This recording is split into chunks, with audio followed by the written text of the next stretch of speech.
¿Qué hacemos hoy? Me decían que le mandé el mismo archivo, parece que sí. Debe ser que Sí.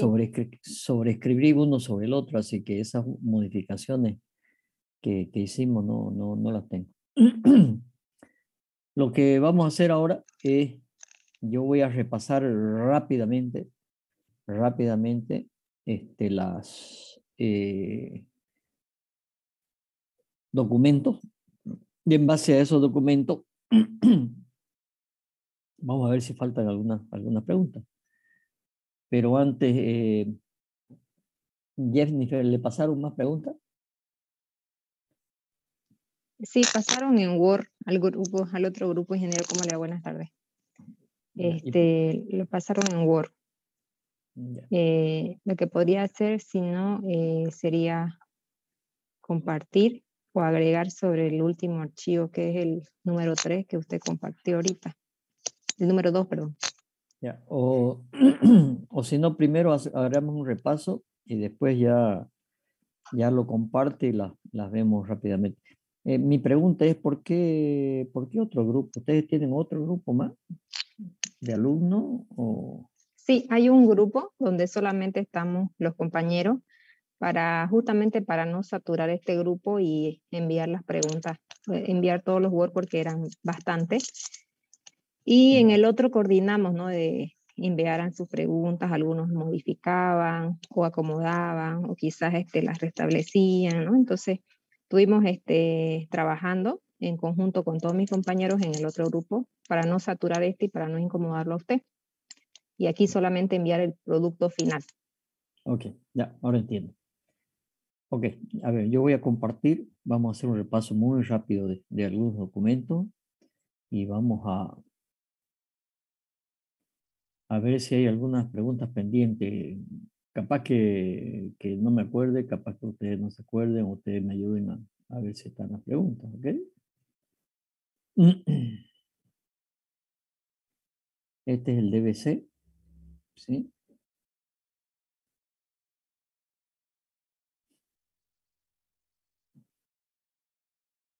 De obras, inspección está, consulta está, reunión de aclaración está, enmienda, plazo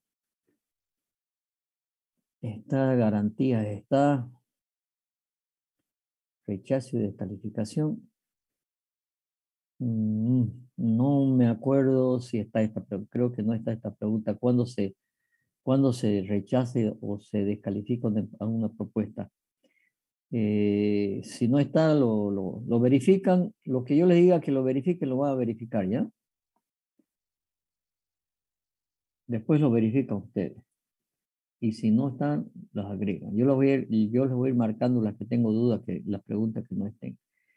Criterios, subsanabilidad están. Declaro cancelación, resolución, eso ya está. Preparación de la propuesta, moneda, costo, idioma, validez de las propuestas, también está. Documentos de la propuesta.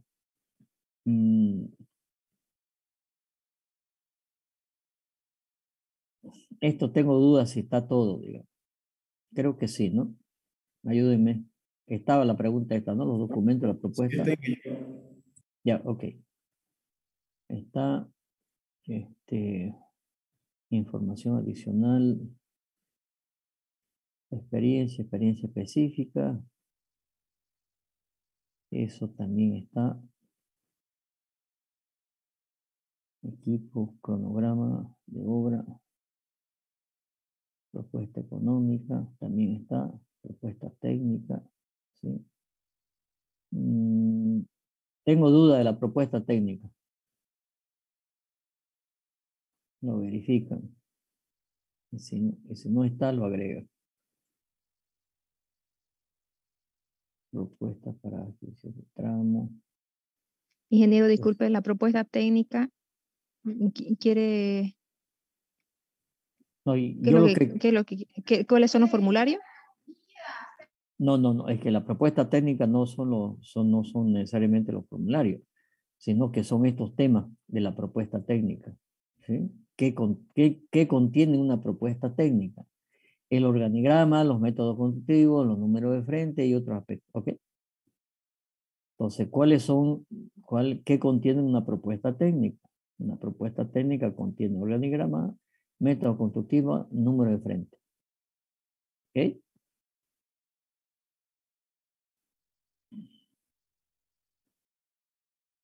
Presentación de la propuesta.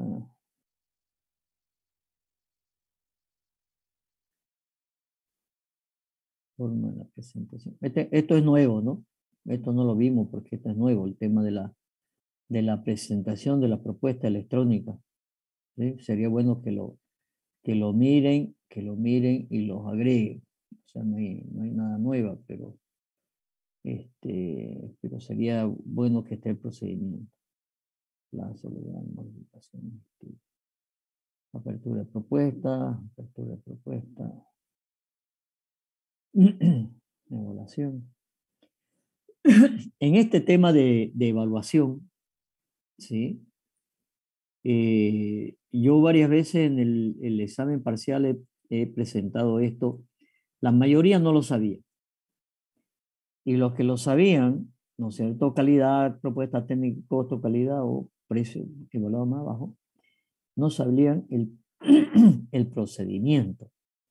Es decir, fíjense, y eso hay que tratar de resumirlo. Evaluación, primero, el método de calidad, propuesta técnica y costo. Entonces, primero, control de errores aritméticos. ¿Sí? Después, que se descalifica si hay más del 2%. Después, definición del MAPRA, ¿no es cierto? ¿De acuerdo? Que ya es el monto ajustado por revisión aritmética. Después, el margen de preferencia, cálculo de los márgenes de preferencia, ¿sí? No es necesario que lo describa todo, solamente el título, ¿no es cierto? Por empresa nacional y por generación de empleo. Esto estamos hablando en el caso de obra, ¿sí? Y una vez definido eso, el precio ajustado es el MAPRA por el factor del margen de preferencia que ha usted tenido. Y determinación del puntaje económico, ¿sí? Por esta regla simple, ¿sí? Y después evaluación de la propuesta técnica, ¿sí? Y la propuesta técnica ya en función de los formularios, ¿sí? Y después sobre todo el formulario C2, ¿no es cierto? Que son de temas adicionales. Punto. Y puntaje total. Fíjense que cuando se trata de selección, adjudicación por precio evaluado más bajo, primero es errores aritméticos, o sea, el procedimiento, errores aritméticos, ya sabemos que en margen de preferencia, ¿sí? Determinación de la propuesta con el precio evaluado más bajo, y a esa es la que se le califica y se verifica si cumple o no cumple. O sea que el procedimiento son un poco diferentes, ¿sí? Bueno, después contenido del informe de evaluación. Esta pregunta no la he visto. ¿Cuál es el contenido del informe de evaluación? No he visto esta pregunta. Resolución de adjudicación o declaratoria cierta. Esa está. Concertación. Esta creo que no la he visto. ¿Qué es la concertación de mejores condiciones técnicas?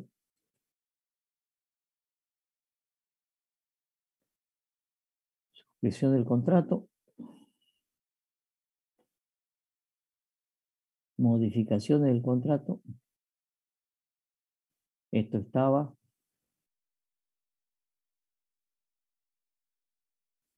Subcontratación. ¿Cuáles son las características de un subcontrato? No le he visto la pregunta esta. Cierre el contrato. Estas son las definiciones. son las especificaciones técnicas. Esto es la parte de formulario.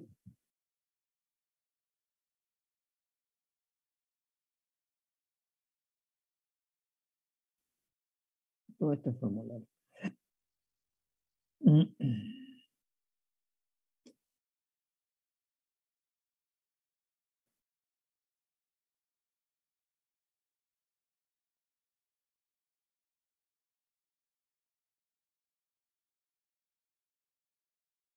Estos son los formularios ya de evaluación.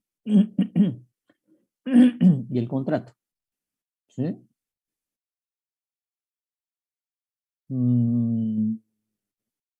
Del contrato, lo que no he visto es plazo, monto del contrato, garantía es lo mismo, vigencia. Esto, ¿cuáles son los documentos del contrato? Los documentos del contrato. ¿Cuáles son los documentos que forman parte del contrato? ¿Sí?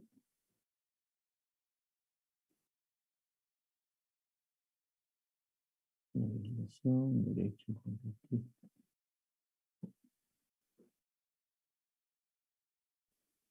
Esto también hice pregunta y nadie me supo contestar. Derecho del contratista.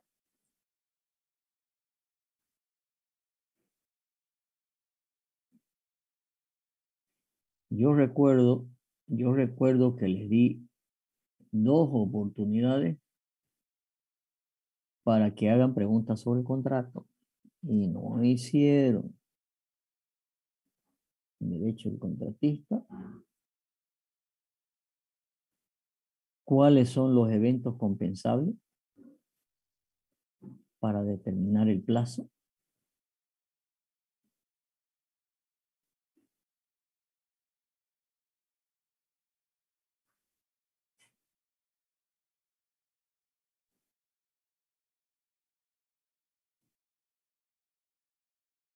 Esta pregunta tampoco la he visto.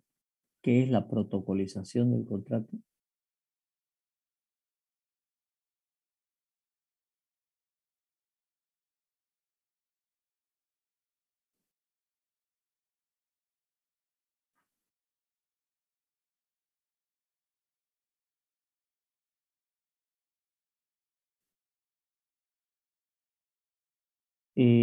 En el parcial hice, a muchos le hice esta pregunta, ¿sí? ¿Cuál es el procedimiento para hacer la resolución del contrato? ¿Sí? Acá están las causales de resolución del contrato en función de, por causales de, que son atribuibles al contratista, ¿sí? Y las causales a la entidad licitante. Y después, reglas aplicables para la resolución, que son estas.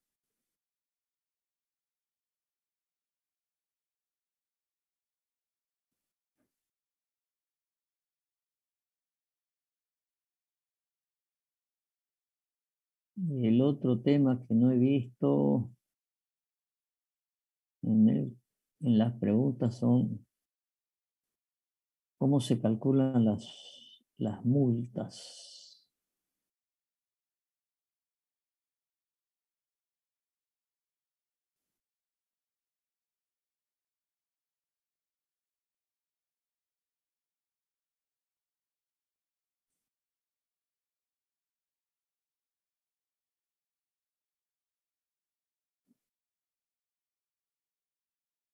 Esto de acá.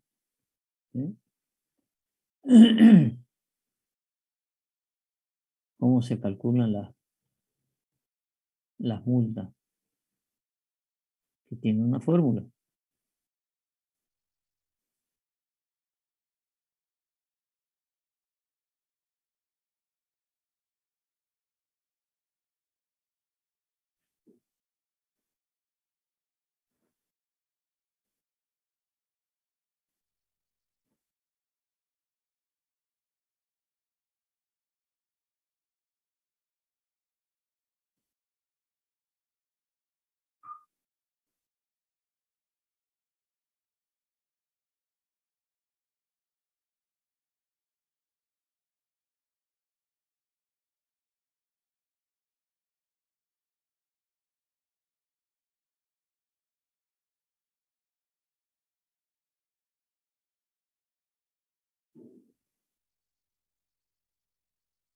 Bueno, eso es.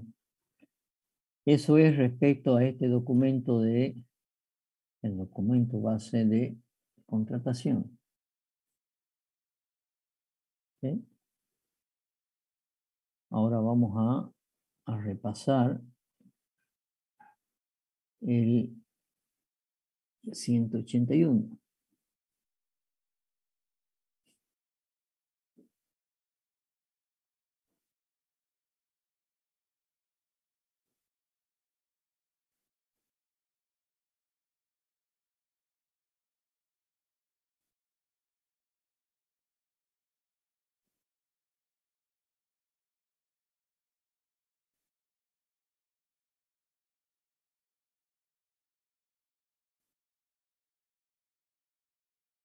Principio. ¿Cuáles son los principios de la norma? Solidaridad, participación, control social, buena fe, economía, eficiencia, eficacia, equidad, libre participación, responsabilidad, transparencia. Estas son las abreviaturas.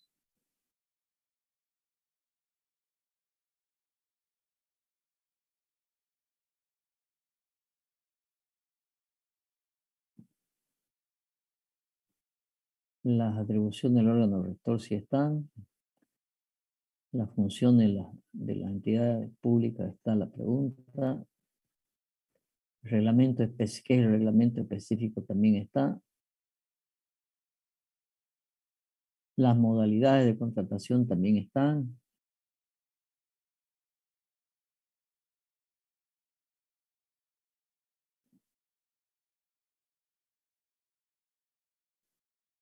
Los tipos de garantía están.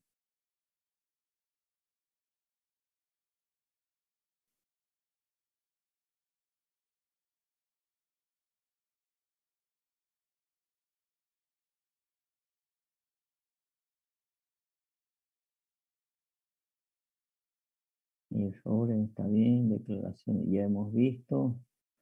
Cancelación, suspensión y anulación también lo hemos visto. Y en Bolivia dijimos que margen de preferencia ya también los hemos puesto.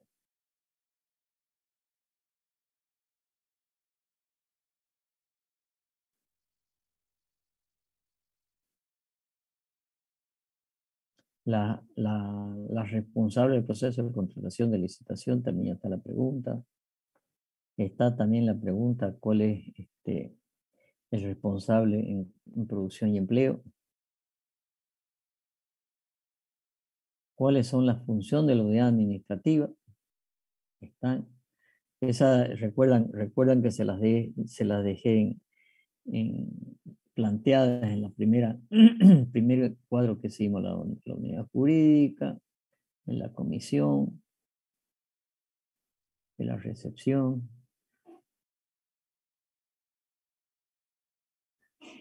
Esta pregunta no la he visto.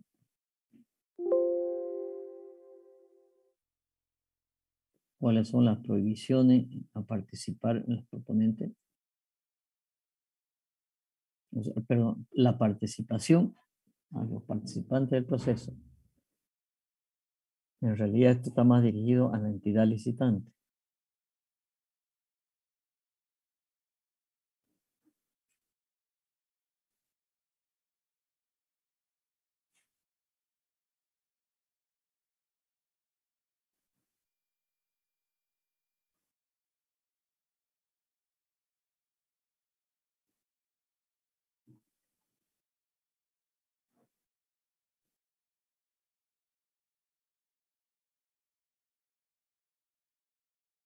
Esta pregunta la hice muchas veces en el parcial. ¿Qué es el PAC y qué es el POA? ¿No?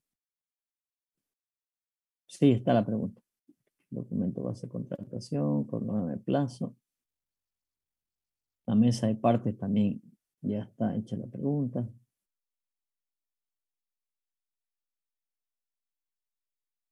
Modalidad de contratación menor. Apoyo.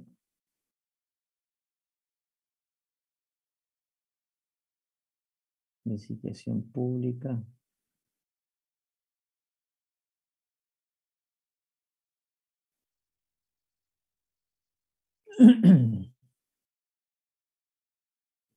Esta no la he visto. ¿Cuáles son las causales para la contratación por excepción?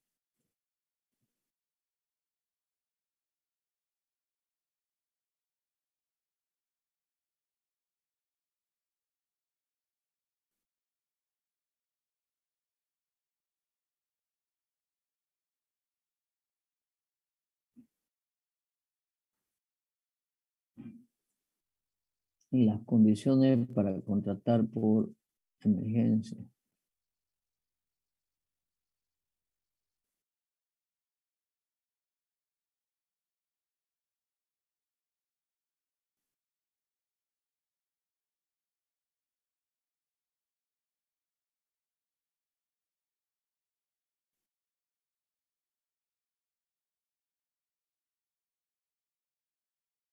¿Qué es la contratación llave en mano? ¿Qué es la contratación de concesión, la contratación de leasing?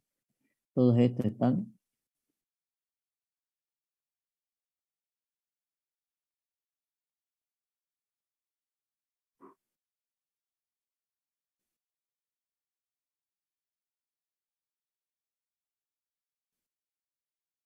Parte del contrato ya lo hemos visto. Contenido del contrato ya lo hemos visto.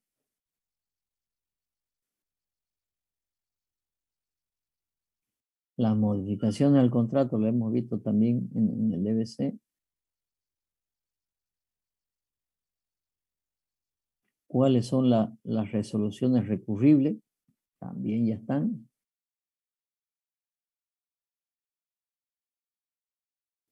Y este es todo el proceso de impugnación.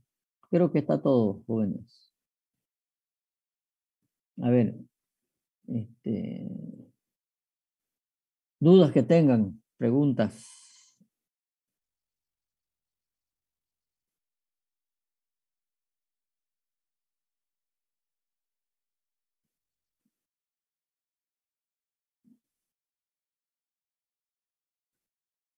Yo les pido a los que no han hecho ni una pregunta que hagan, de todas las que les he dicho, que por lo menos hagan una pregunta, jóvenes. Tengo pocos en la lista de los que han hecho preguntas.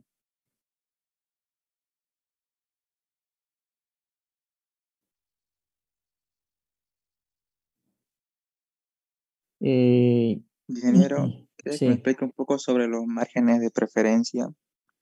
Usted en el examen me hizo una pregunta y yo le respondí de un punto, solo le di un ejemplo de los productos de la computadora.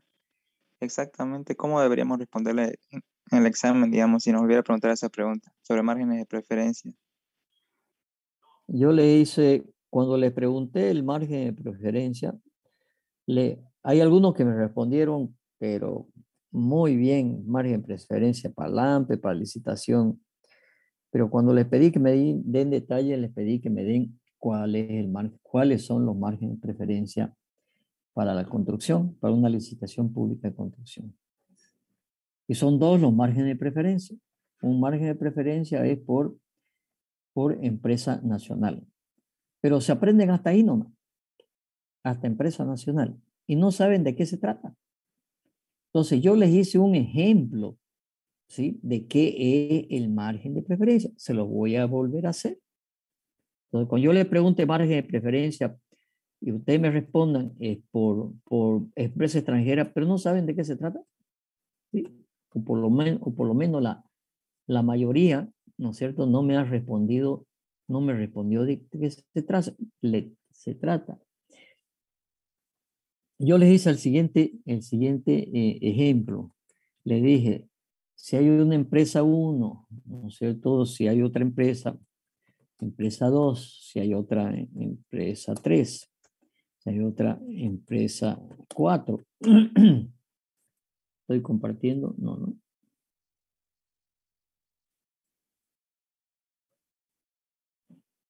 Ahora sí. Se presentan estas empresas y supongamos que esta empresa es nacional, que esta empresa es nacional o extranjera.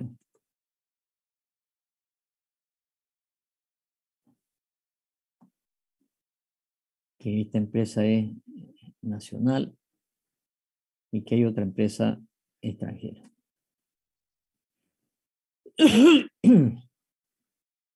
Y decimos, como el primero, el margen de empresa constructora es un margen de preferencia al monto de la propuesta. Primer concepto que tiene que responder es al margen de la propuesta. Pues yo le digo a usted, margen de preferencia, empresa nacional, no saben de qué se trata. Entonces, primero, es cuando hay una competencia donde hay empresas nacionales y empresas extranjeras. Segundo, el margen de preferencia que se da es a la calificación del monto. Entonces, supongamos que esta empresa presentó una propuesta por 1000, ¿ok? Aquí te lo voy a poner decimal por 1000. Esta empresa presentó por 950. Esta otra empresa nacional presentó por 990. Y esta empresa extranjera presentó por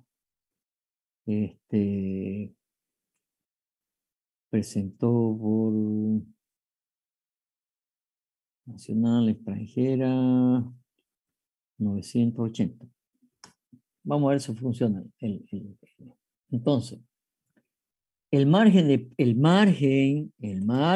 preferencia por empresa extranjera en relación a empresas nacionales es el 5%.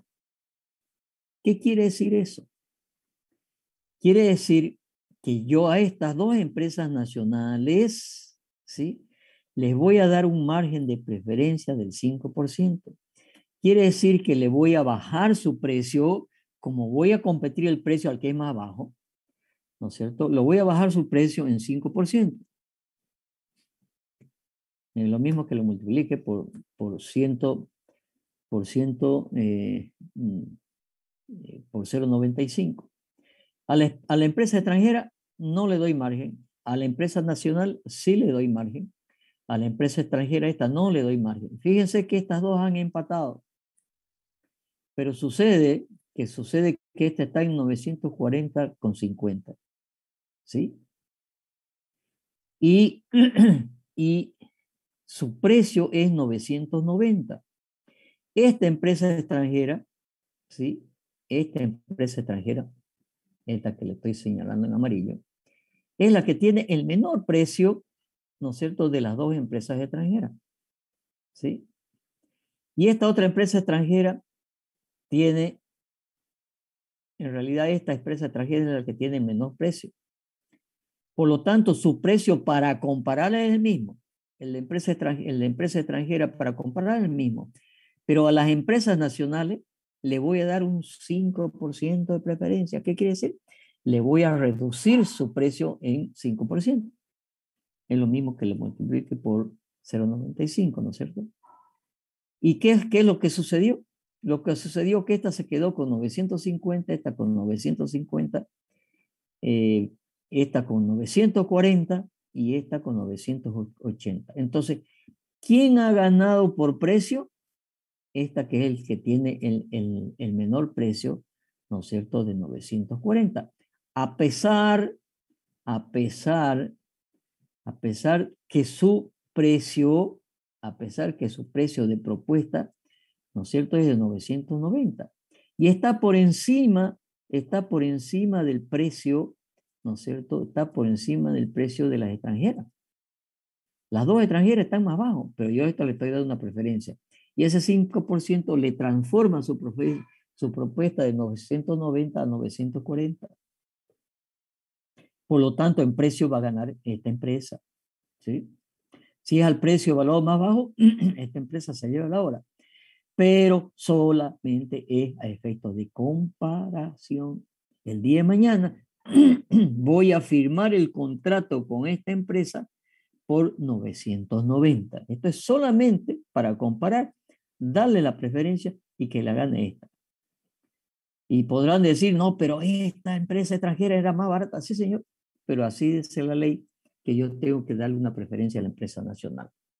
Quiere decir, entre una empresa nacional y una extranjera, la extranjera está con una desventaja del 5% en su precio. ¿Se entendió? Sí, ingeniero, se entendió. Gracias por la explicación. Y lo otro es el margen de preferencia por generación de empleo. ¿Pero qué es generación de empleo? ¿Y cómo se calcula? ¿No es cierto? Eso es lo que tienen que responder. No es generación de empleo tanto por ciento. ¿Pero qué es la generación de empleo? ¿Cómo se la mide? Y bueno, tienen una fórmula que si analizan la fórmula, vamos a ver si la encontramos rápido. Si no, sí. Vamos a ver si la encontramos rápido. ¿Dónde estábamos? Estábamos aquí.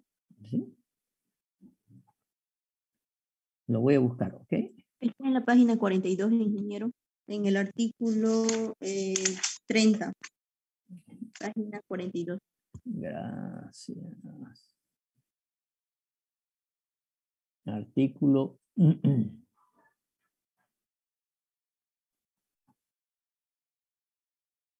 Página, ya me he pasado. ¿Del DBC o del...? No, de las normas básicas del sistema de administración. Ya. Artículo 30 me dice, ¿no? Sí, artículo 30, página 42, por generación de empleo. Ok, acá está. Por generación de empleo, ¿no es cierto? Hay un porcentaje. Pero analice, son ingenieros ustedes. Por favor, ¿no pueden analizar una fórmula? ¿Sí? Acá que dice, la sumatoria de D igual a 1 hasta igual, hasta de igual a 1 hasta igual a acá. De S por T. ¿Qué es S? El salario, ¿no es cierto? El precio de que cobra la mano de obra. Y T es el tiempo que trabajará. Y les mostré, ¿no es cierto?, un análisis de precios unitarios. Y les mostré que cómo se calculaba el precio de la mano de obra.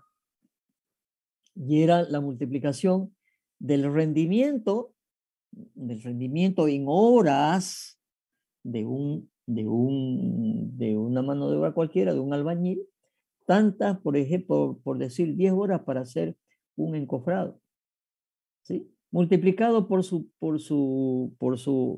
salario horario, ¿no es cierto? Su salario horario, ¿no es cierto? Me va a dar un valor. Pero, ¿no es cierto? Eso hay que sumar de todos los, de todos los obreros, ¿sí? Pero sucede que no quiero entrar a complicarlo ahorita aquí. Yo he analizado esta fórmula y generado un programa para hacer, y aquí le falta algo, que falta, ¿no es cierto? A ver, le doy el ejemplo. Supongamos que vamos a hacer, ¿no es cierto?, 10 metros cuadrados de muro. Entonces, hay un precio del albañil y del ayudante para hacer 10 metros cuadrados de muro. Y van a tardar tantas horas. Entonces, voy a multiplicar las horas, ¿no es cierto?, por su salario. Ok. ¿Y dónde interviene? ¿Y dónde interviene la cantidad de metros cuadrados de muro?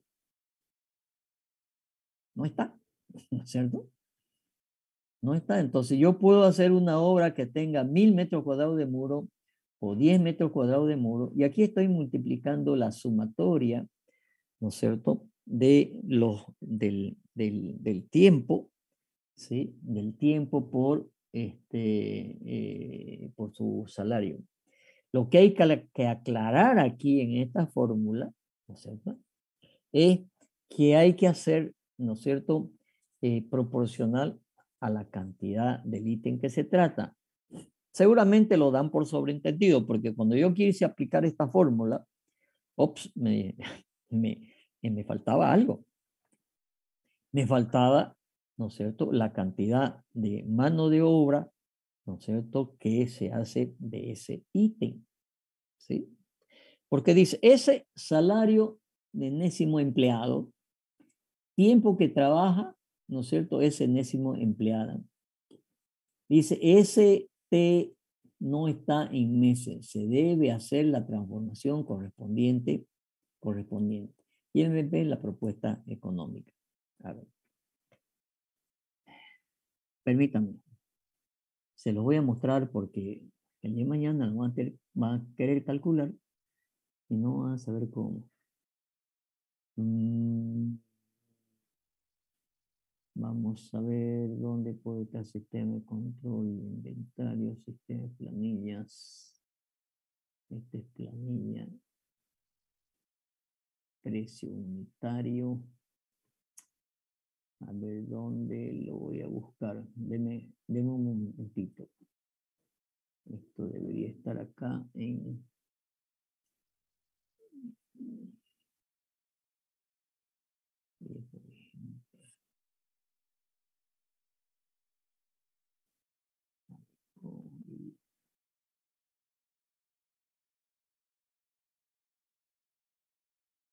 Aquí puede estar. Sistema de precio unitario. Presupuesto de vivienda. Puede ser que esté aquí.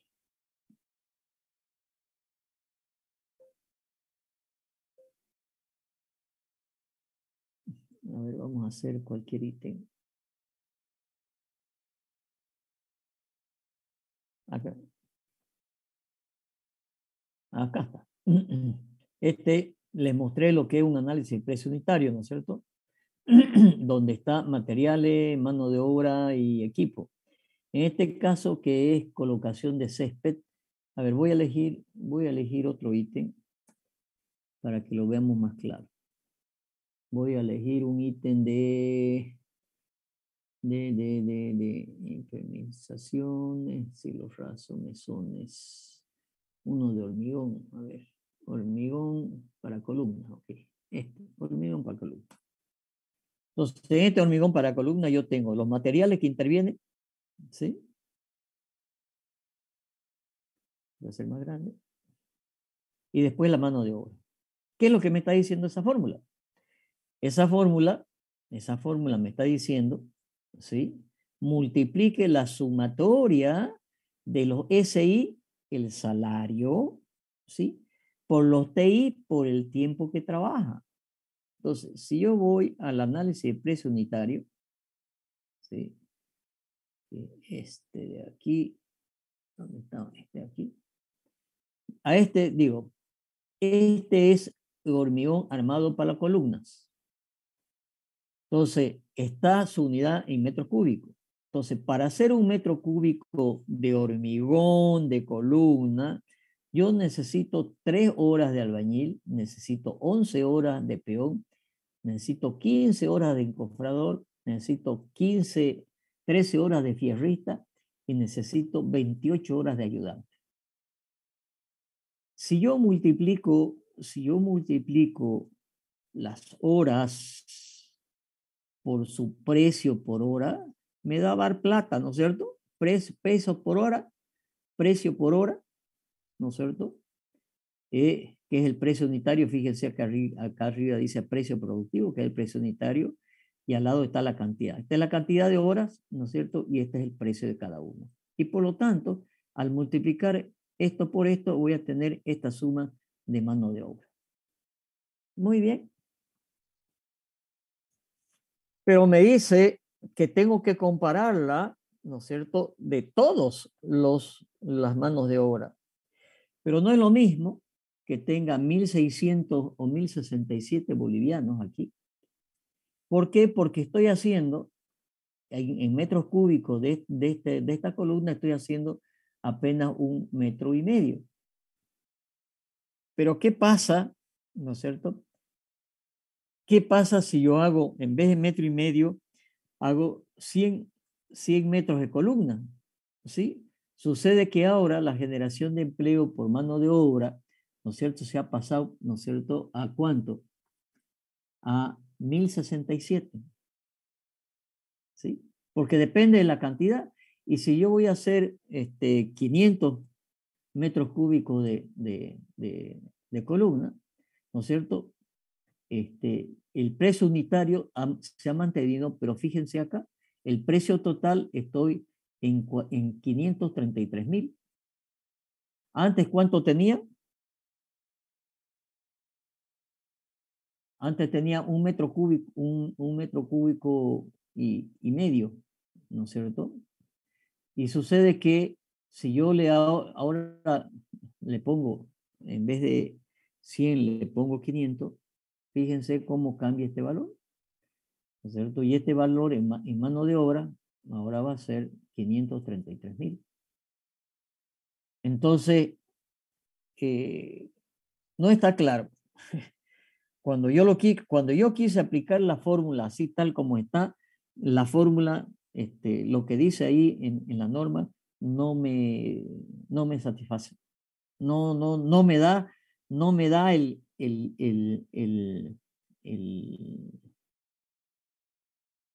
procedimiento completo para hacer ese cálculo. Entonces, hay que multiplicar de todas las manos de obra de cada uno de los análisis perdón, de precio unitario, obviamente multiplicada por la cantidad de los metros cúbicos. Porque si yo pongo un metro cúbico, la generación de mano de obra, ¿no es cierto?, apenas son 1067. Si yo tengo 20 metros cúbicos, voy a cambiar aquí. Mi generación por mano de obra, ¿no es cierto?, son 21.000. Y no me dice, además tampoco me dice, ¿no es cierto?, si hay que incluirle, ¿no es cierto?, a esa mano de obra lo que son los beneficios sociales y los impuestos. Tampoco me dice. Entonces, ¿cómo yo calculo eso? Bueno, yo he hecho un programa dentro de estos programas que hago para cálculo de costos, ¿no es cierto? Y ya yo tengo cómo sacar aquello.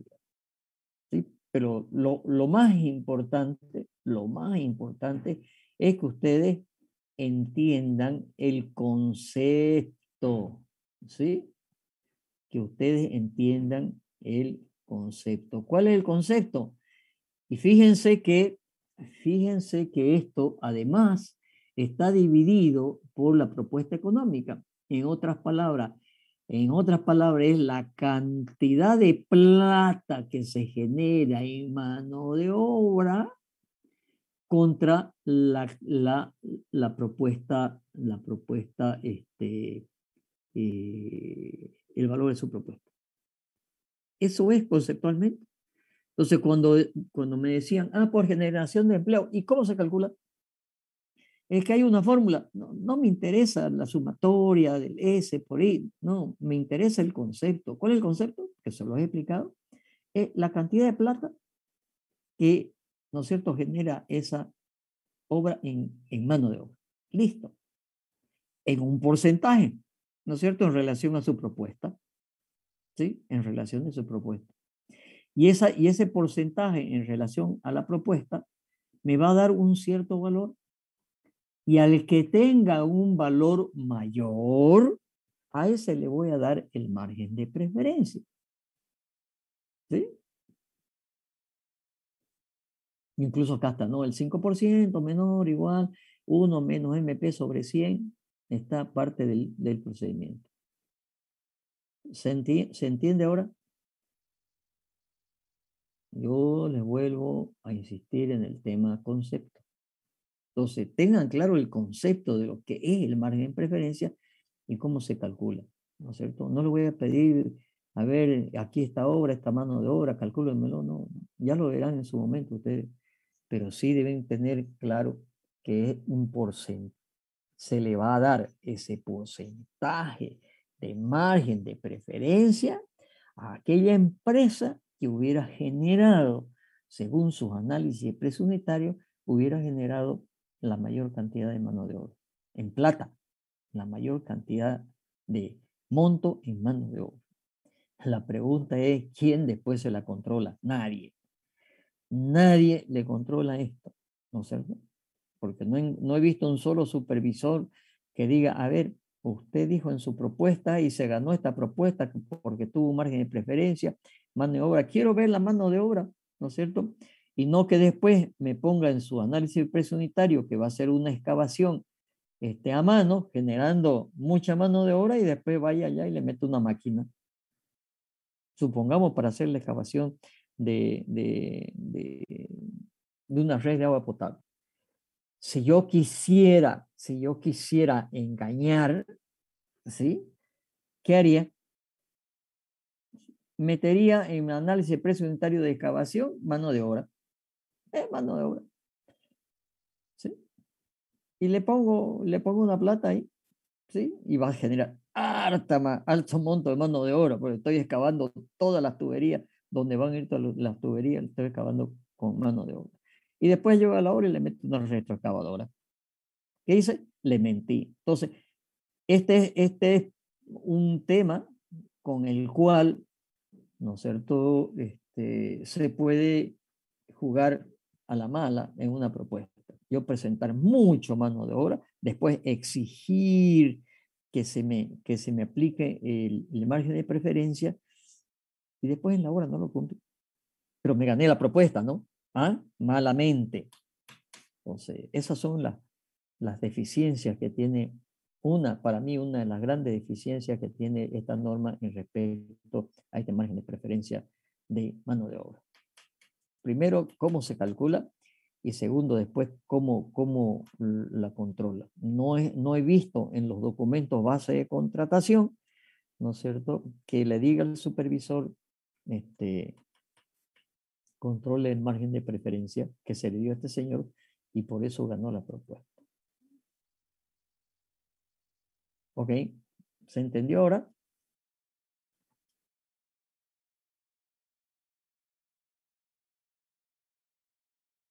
Sí, Más ingeniero. preguntas. Más preguntas. Ingeniero, una pregunta. ¿Qué es una asociación accidental? Una asociación accidental, eso está establecido muy bien en el Código de Comercio.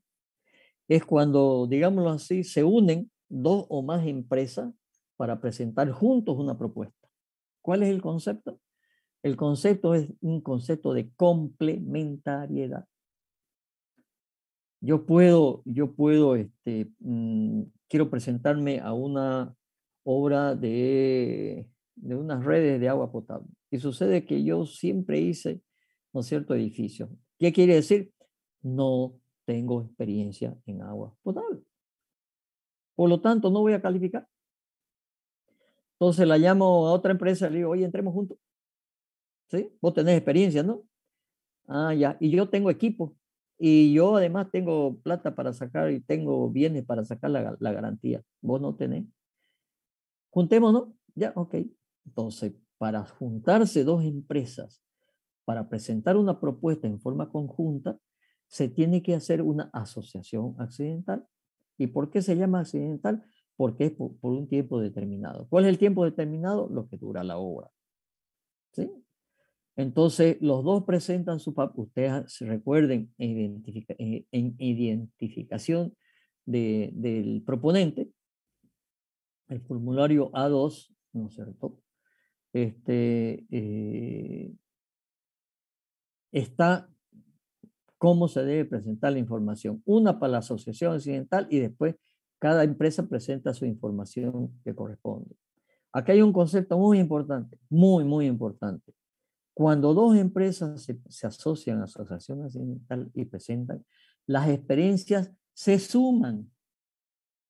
Entonces, si uno tiene 10, el otro tiene 30, su experiencia, ¿no es cierto?, la suma las dos. Entonces, y para eso hay que hacer un documento ante un notario que dice, ¿no es cierto?, documento de asociación accidental y tiene sus condiciones, ¿no es cierto?, que están establecidas en el Código de Comercio. ¿Qué es lo fundamental? ¿Quiénes son? ¿Y cuál es la participación de cada uno? Bueno, cada uno, bueno, 50 y 50, mitad y mitad, ok, de acuerdo.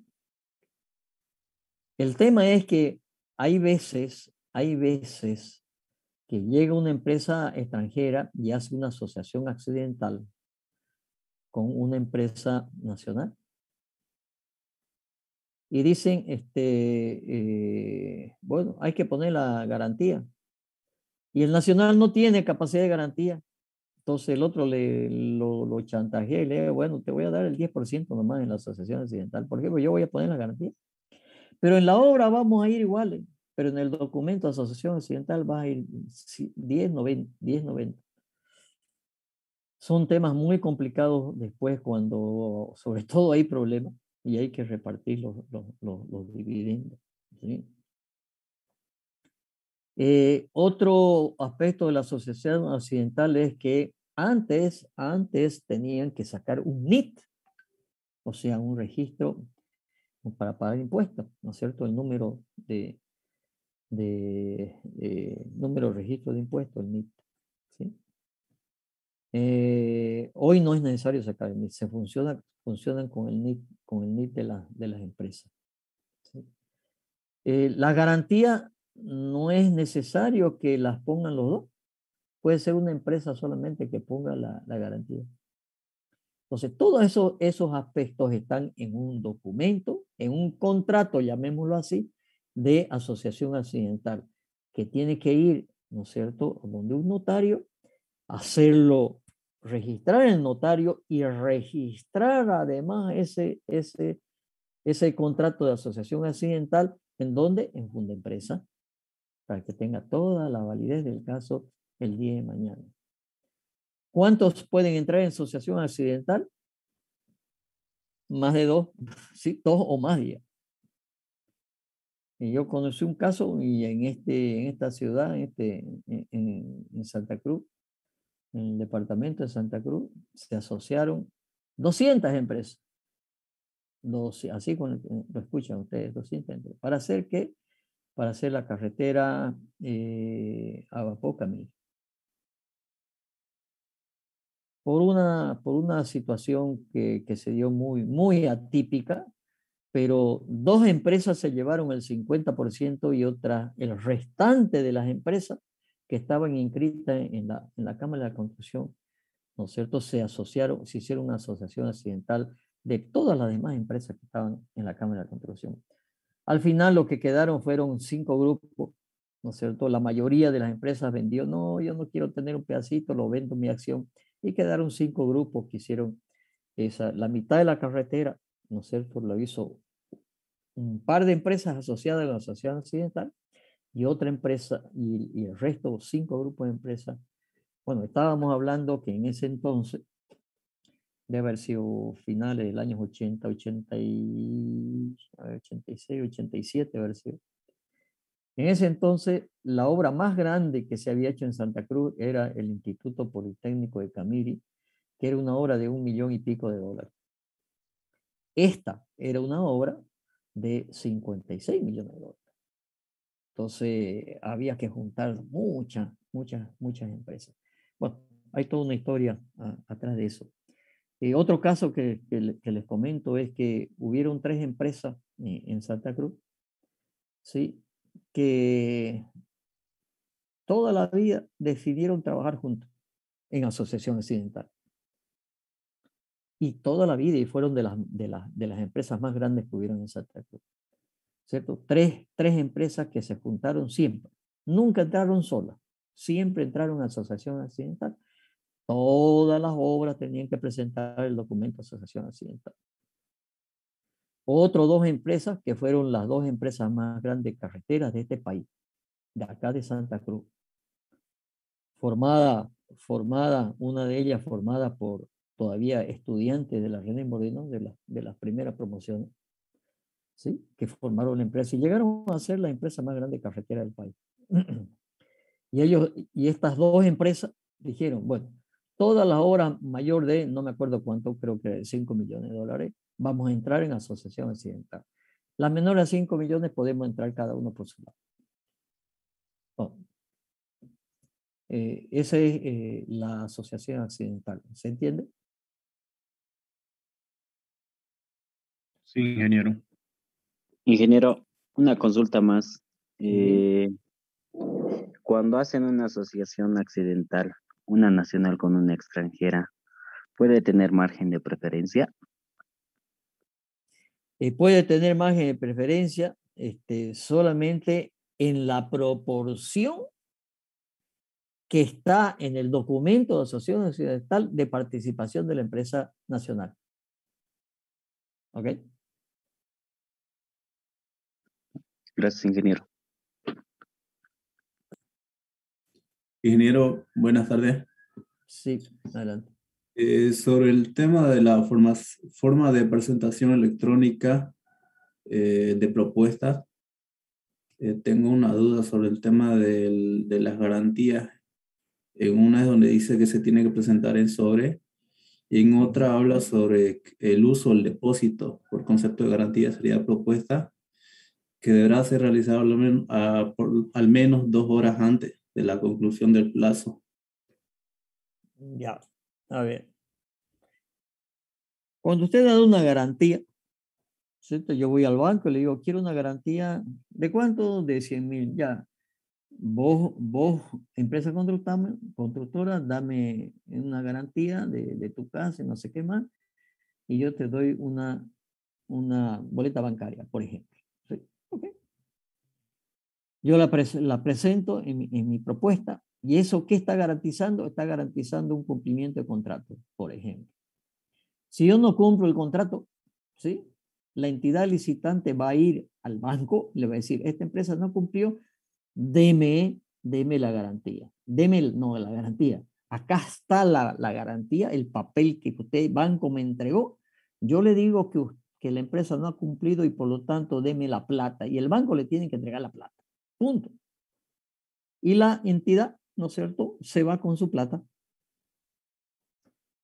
El banco lo llamará a la empresa constructora y le dice, oye, mira, he pagado una garantía por tu culpa porque vos no cumpliste. Así que venga y pague. Y si no paga, en ese momento, el banco, ¿qué va a hacer? Le va a rematar los bienes que dejó en garantía. Listo. Ok, ese es el concepto de garantía. Entonces yo tengo que ir al banco o a una entidad de seguro a que me dé un papel que se llama garantía, que es la que yo presento. Como electrónicamente yo no le puedo pasar un papel porque de esa naturaleza, porque no es válido, ¿no es cierto? Legalmente el banco no va a aceptar que yo hubiera pasado, ¿no es cierto?, una garantía, o la entidad no lo va a agarrar porque puede falsificarse, pues, ¿no es cierto? Y es un documento demasiado serio y de demasiado valor. Entonces, ¿qué dice la compra electrónica? ¿No es cierto? Dice, usted viene y me trae la garantía, como siempre, ¿sí? Además de su presentación, que la haga electrónica, pero la garantía, ¿no es cierto?, me la trae en papel físico.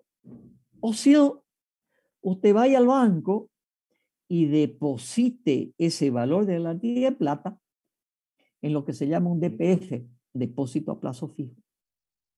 Entonces, yo voy a traspasar de mi cuenta a la cuenta de la entidad el monto de garantía. En otras palabras, le voy a decir al banco, saque plata de mi cuenta y póngala en una cuenta suya como garantía. Si el día de mañana el banco viene y le cobra, ¿no es cierto?, el incumplimiento, ¿no es cierto?, usted va a sacar esa platita que tiene depositada del cliente, ¿no es cierto?, y se lo entrega a la entidad licitante. En otras palabras, en vez de dar yo una garantía de mi casa para garantizar la garantía que me dé el banco, le estoy entregando plata. Plata cash. A mí me pasó una vez eso, ¿no es cierto? Es una propuesta descalificar, en realidad la empresa de mi hijo, de tableros electrónicos para los juegos bolivarianos en Sucre. Y me descalificaron. En ese entonces yo era socio con mi hijo. Me descalificaron por una razón que no era correcta. Entonces yo quería impugnar. Y ustedes saben que para impugnar tengo que poner garantía. Y no, las garantías hoy tardan mucho sacarlas en el banco. Entonces yo no tenía tiempo de hacer todo el trámite porque la carta me llegó el viernes y yo tenía que presentar hasta el martes la impugnación, pero solamente había vuelo a Sucre el lunes. Este, por lo tanto, yo tenía que tener la garantía el lunes. ¿Qué fue lo que hice? Me fui al banco, hablé con el gerente, le dije, mira, yo necesito una garantía, pero no hay tiempo de sacarla. Sí, y llegué al banco a las 9 de la mañana y yo, el vuelo que había que agarrar para Sucre, era creo que a las 11 o al mediodía. No había tiempo de tramitar una garantía. Entonces, en ese momento sacó plata la empresa y le dije al banco, acá está, depósito. Toma plata de mi cuenta, depósito en garantía. Y me dieron la certificación que ese depósito estaba en garantía. Entonces, eso fue lo que mi hijo fue, llevó allá, hizo todo el trámite para hacer la impugnación, pero con la garantía. Y como no había tiempo, lo que se hizo fue un depósito. ¿Se entiende? Sí, ingeniero, gracias. Ok. ¿Más preguntas? Ingeniero, buenas tardes.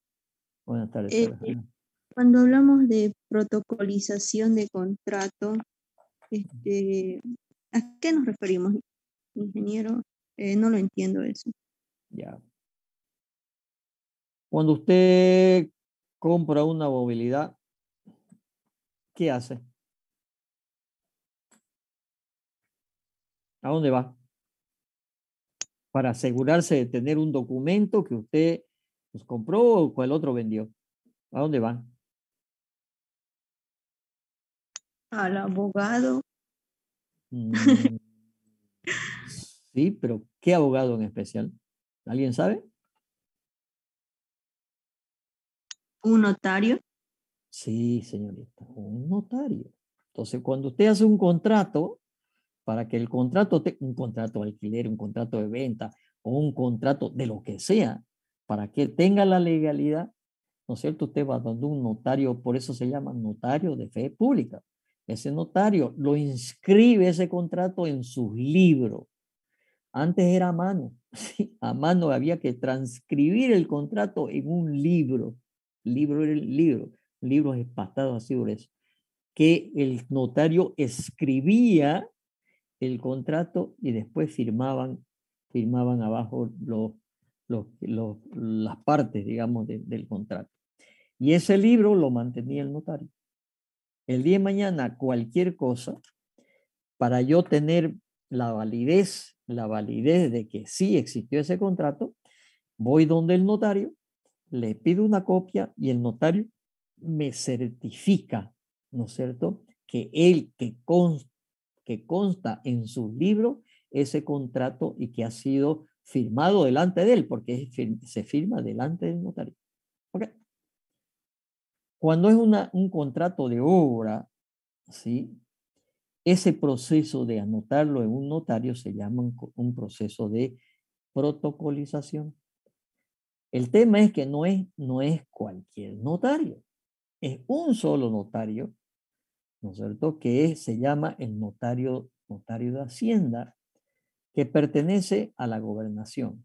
Entonces, en la gobernación hay lo que se llama la notaría de gobierno, que ahí se inscriben los contratos, ¿no es cierto?, con la gobernación o cualquier otro contrato con entidad pública, supongamos de una obra en Montero, tendrán que ir a la notaría. No es que el municipio de Montero tiene una notaría de gobierno, no señor. Tiene que ir a la notaría. En cada departamento hay una notaría de gobierno. Entonces, por más que la obra sea con el municipio, yo tengo que ir a la notaría de gobierno del departamento de Santa Cruz, porque ese municipio está en Santa Cruz.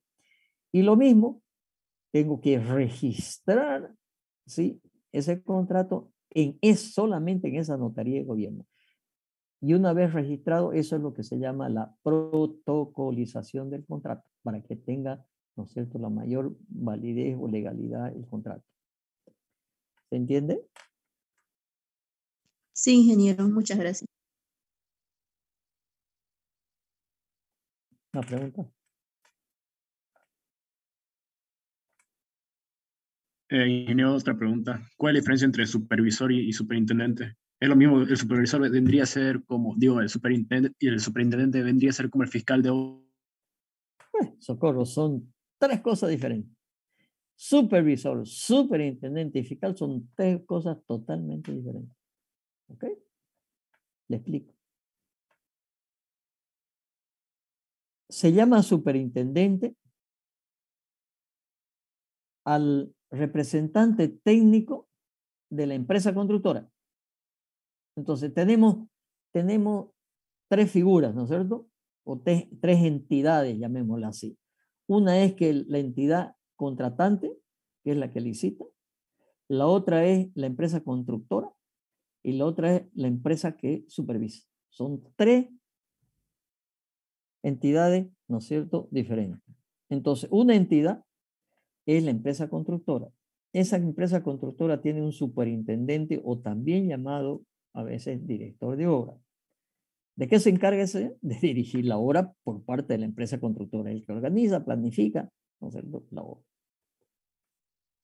Si hay una empresa supervisora, lo que hace es, obviamente, supervisar la obra. ¿De qué se trata? Muchas veces en examen yo he tomado, ¿qué es un supervisor de obra? La pregunta, la gran respuesta es el que supervisa la obra. Obvio, ¿no es cierto? Sí. Pero, ¿cuál es el concepto de la supervisión? El supervisor lo que hace es controlar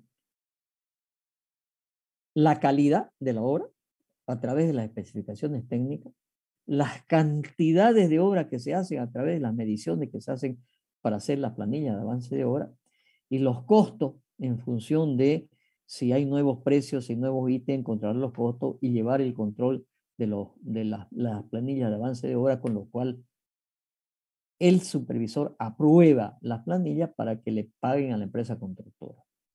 Y el fiscal representa al Estado, representa a la entidad licitante.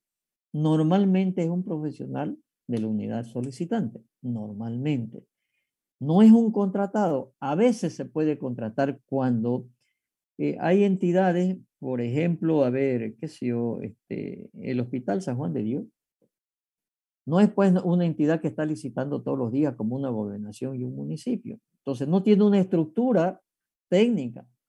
Entonces en ese caso, ¿no es cierto?, podrá contratar a un ingeniero para que le haga de fiscal, pero representa a la entidad.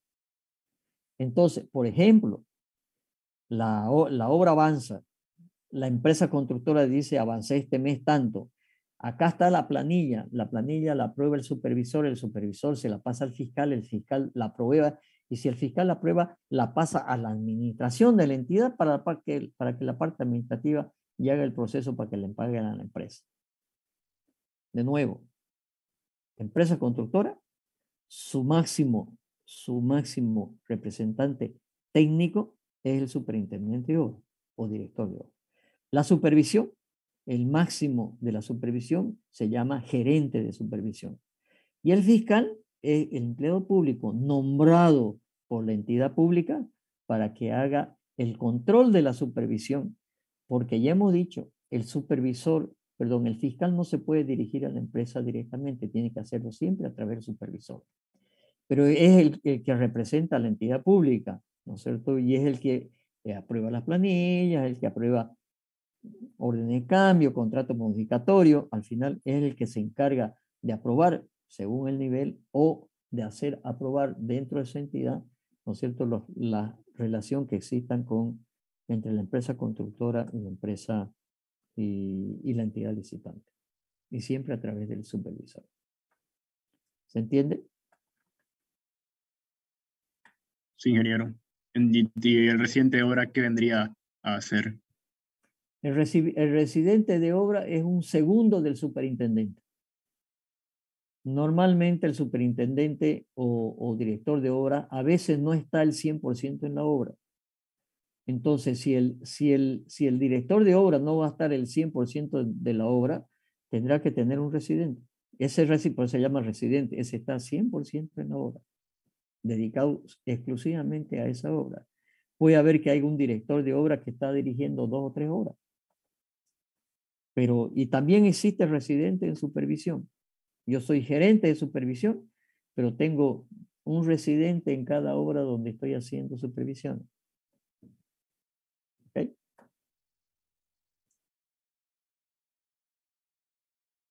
Más preguntas. Buenas tardes, ingeniero. ¿Podría explicar un poquito, por favor, sobre los eventos compensables de plazo? ¿Qué entiende usted por evento compensable? O sea, tiempo que se tiene que reponer por algo que ha pasado un suceso. Sí, señor. ¿Y de qué habla el DBC? Habla de fuerza mayor, ¿no es cierto? Y habla de caso fortuito, ¿de acuerdo? Sí. Ya. Entonces, una fuerza mayor, ¿a qué se debe?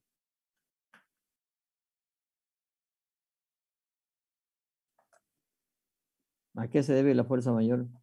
A un problema externo que no se atribuye al hombre, digamos, algo que Ok. ¿Y un caso fortuito? es lo que se le atribuye al hombre, provocado por el hombre. Ya, Un ok. problema. Un paro, una huelga, etcétera. Los otros son temas de la naturaleza, por ejemplo, ¿no es cierto? Lluvia, terremoto, etcétera. Entonces, en función de aquello, ¿no es cierto? Si es fuerza mayor o es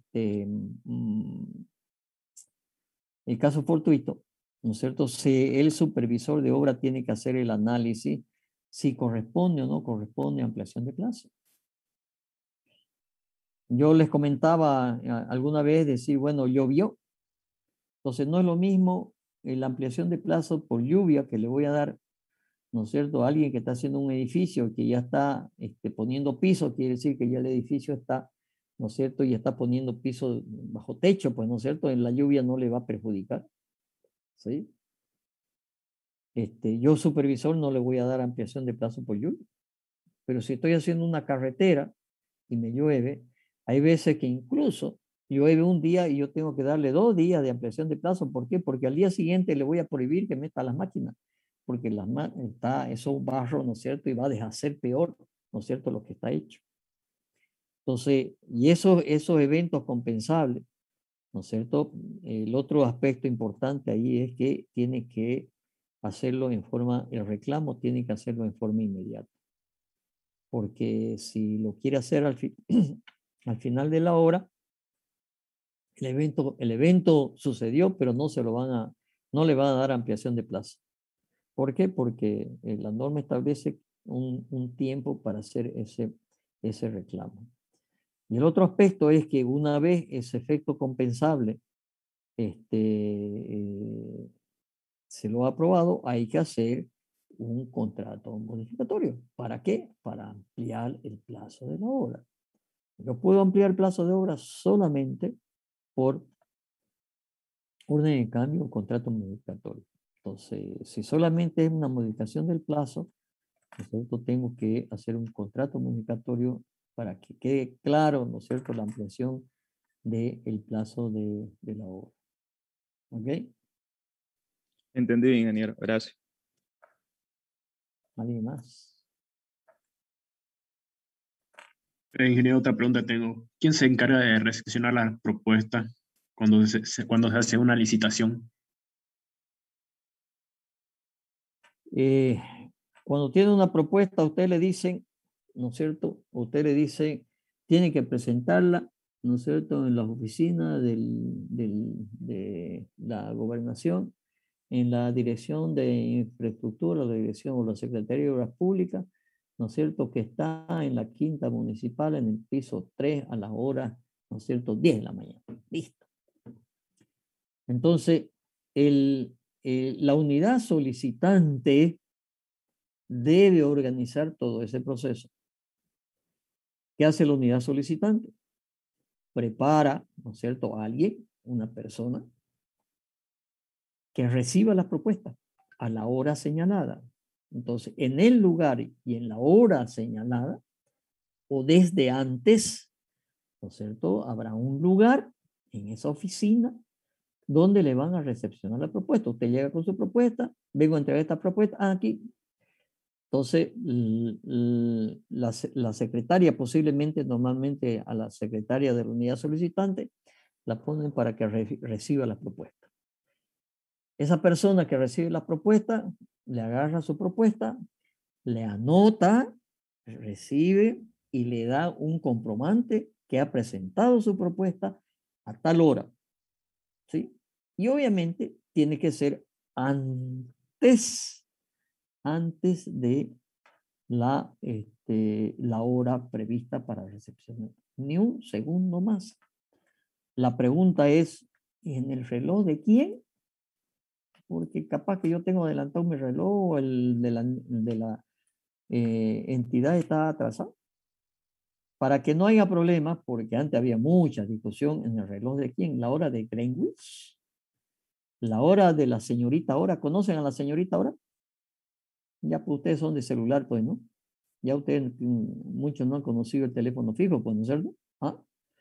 Entonces, en el teléfono fijo de Cota hay un número que usted marca, se llama señorita hora, y le dice la hora.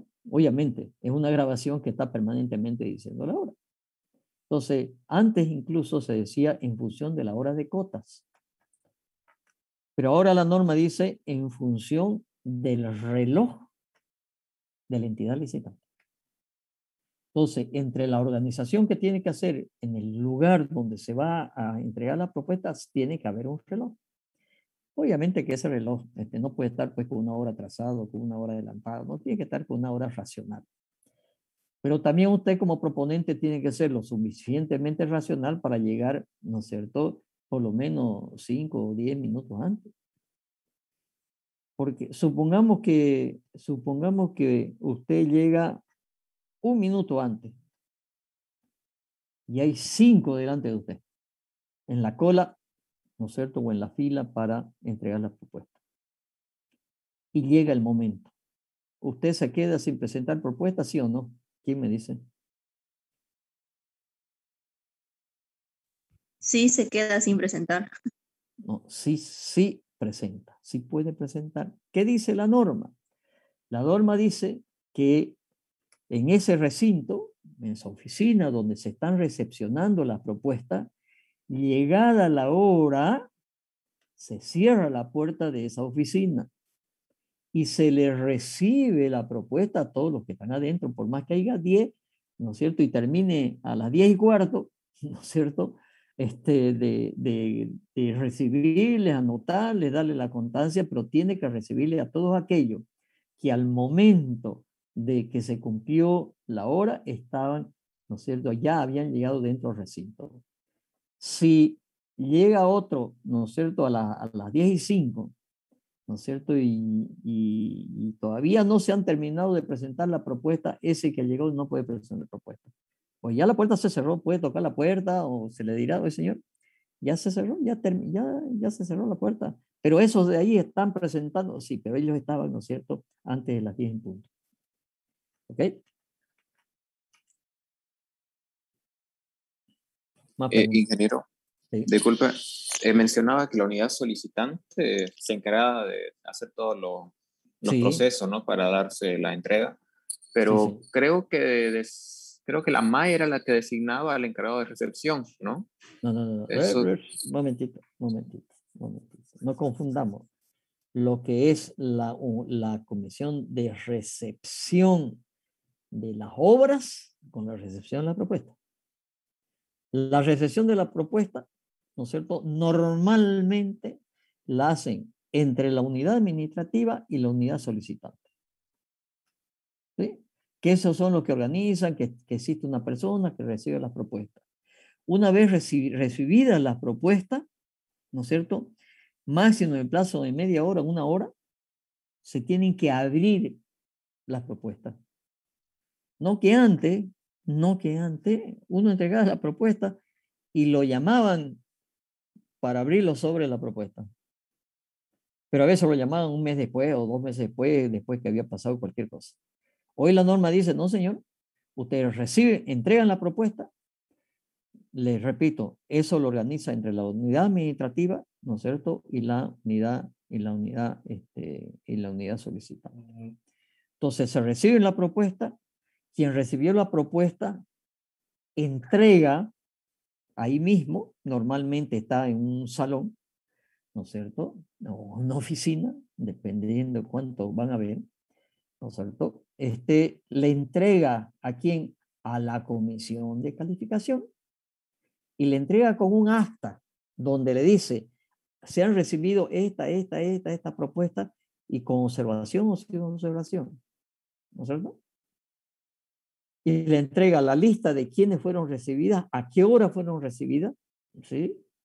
Incluso se ha dado el caso de que alguien ha llegado tarde, ¿no es cierto? Igual la ha entregado. Y la secretaria lo ha anotado y le ha dicho, pero le ha puesto la hora. Entonces se entrega eso a la comisión de calificación. Y todas aquellas que están fuera de hora, ¿no es cierto? No las apartan para devolverla.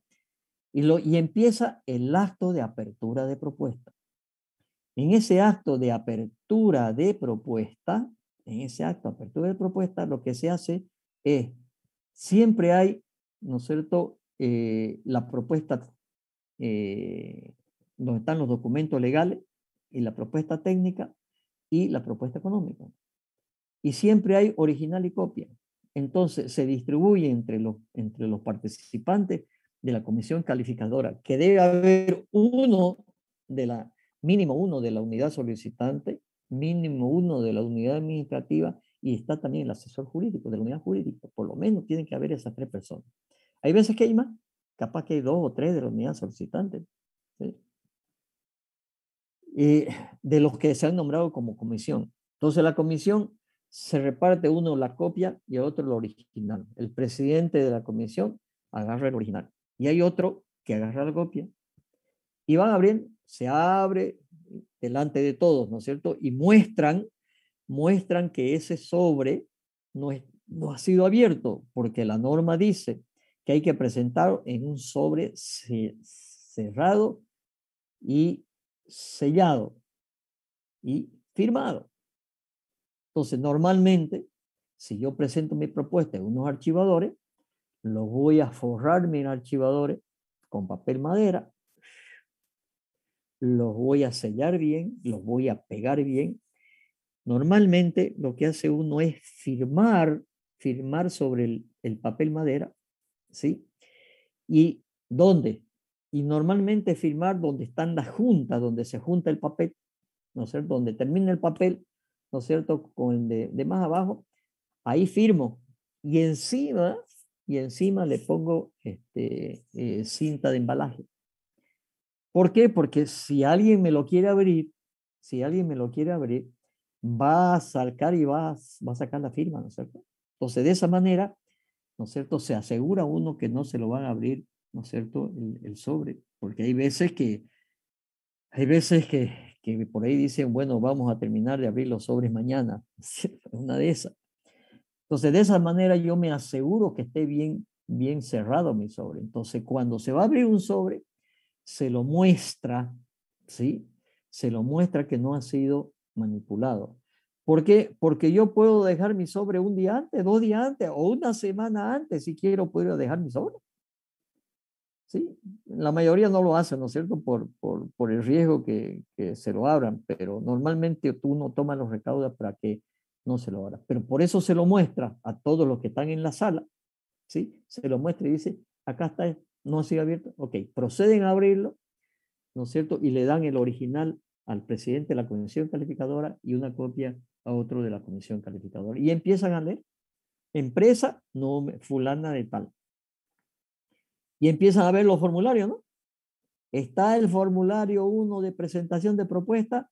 Sí. ¿Con qué se hace esa guía? Con el formulario B chica 1, donde está la lista de los documentos que hay que presentar.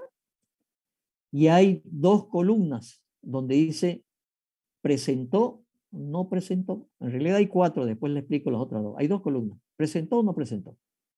Entonces dice, ¿presentó? Sí. Uno dice presentó, pero además tiene que anotar en qué página está ese documento. ¿Por qué? Porque también dice la norma que hay que presentar la propuesta sellada cada hoja, firmada cada hoja y numerada cada hoja, lo que se llama foliada.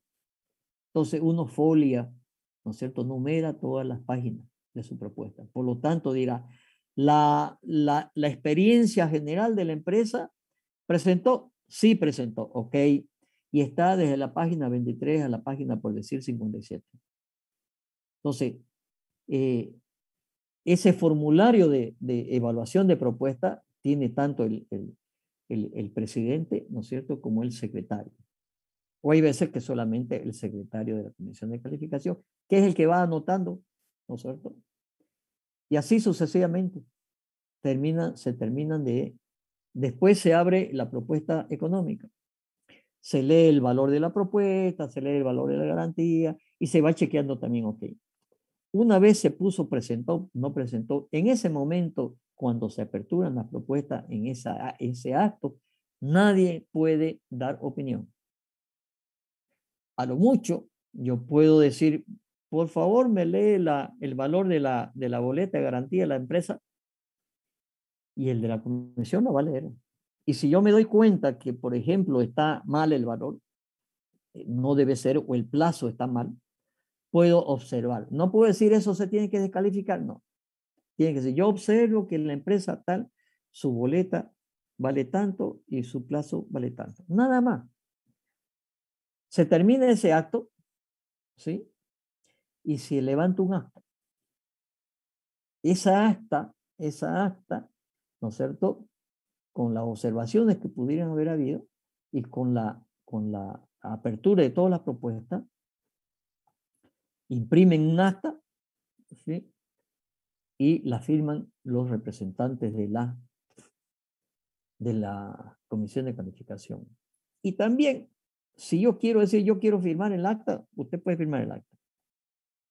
Y después le tienen que entregar una copia, ¿no es cierto?, a cada uno de los participantes. Cada uno de los participantes que está en la sala, que pide una copia, le tienen que dar una copia. ¿Sí? Y ese es un acto público. Yo puedo ir a ese acto sin ser proponente. Quiero ir a mirar, sí. Yo antes en obras que creía interesante, yo iba a los actos de apertura. ¿Y por qué iba a los actos de apertura? Porque eran obras donde la empresa que yo estaba era especialista en fundación. Entonces quería ver quiénes son las empresas que se presentaron y quién es más o menos la que tiene las mayores oportunidades de ganar.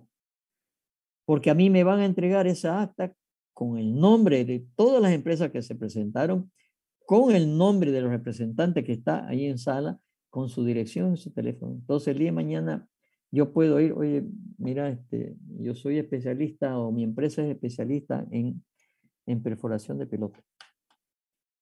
Yo te puedo hacer una propuesta. ¿Listo? O sea, para eso iba yo a la apertura de propuestas. Propuestas donde veía que podía haber fundaciones interesantes. Pero es público, puede ir cualquiera. Cuando era presencial, las clases, ¿no es cierto?, como parte práctica, ¿no es cierto?, tenían que ir a una apertura de propuestas. Y ahora en clase virtual, el primero o segundo día de clase, yo les dije que ustedes tenían que ir a una apertura de propuestas, porque ahora son virtuales. ¿Alguien fue? ¿Alguien entró a alguna apertura de propuesta? Pregunto.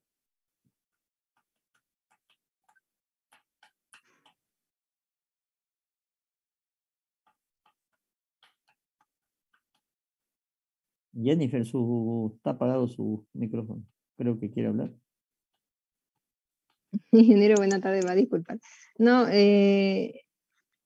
comentarle que sí había ingresado a una apertura de propuesta, pero fue para una empresa de telecom, ¿no? Para una empresa que se dedica a lo que es seguridad de redes. Ahí sí ingresé. Solamente podía ingresar una sola persona por empresa que respaldaba a la empresa con su mayorista. La mayorista era la que le iba a proporcionar los equipos a la empresa minorista y la minorista era la que se presentaba a la licitación. Pero Ya. también, sí, Sí, siga. pero también ahí había un tema, ¿no? De que, por ejemplo, la mayorista se reservaba a ingresar porque a veces la mayorista estaba ingresando con 2 empresas. Entonces, como que a dos empresas estaba cotizando, entonces solo observaba de afuera, digamos, ¿no? Pero no ingresaba a la sala.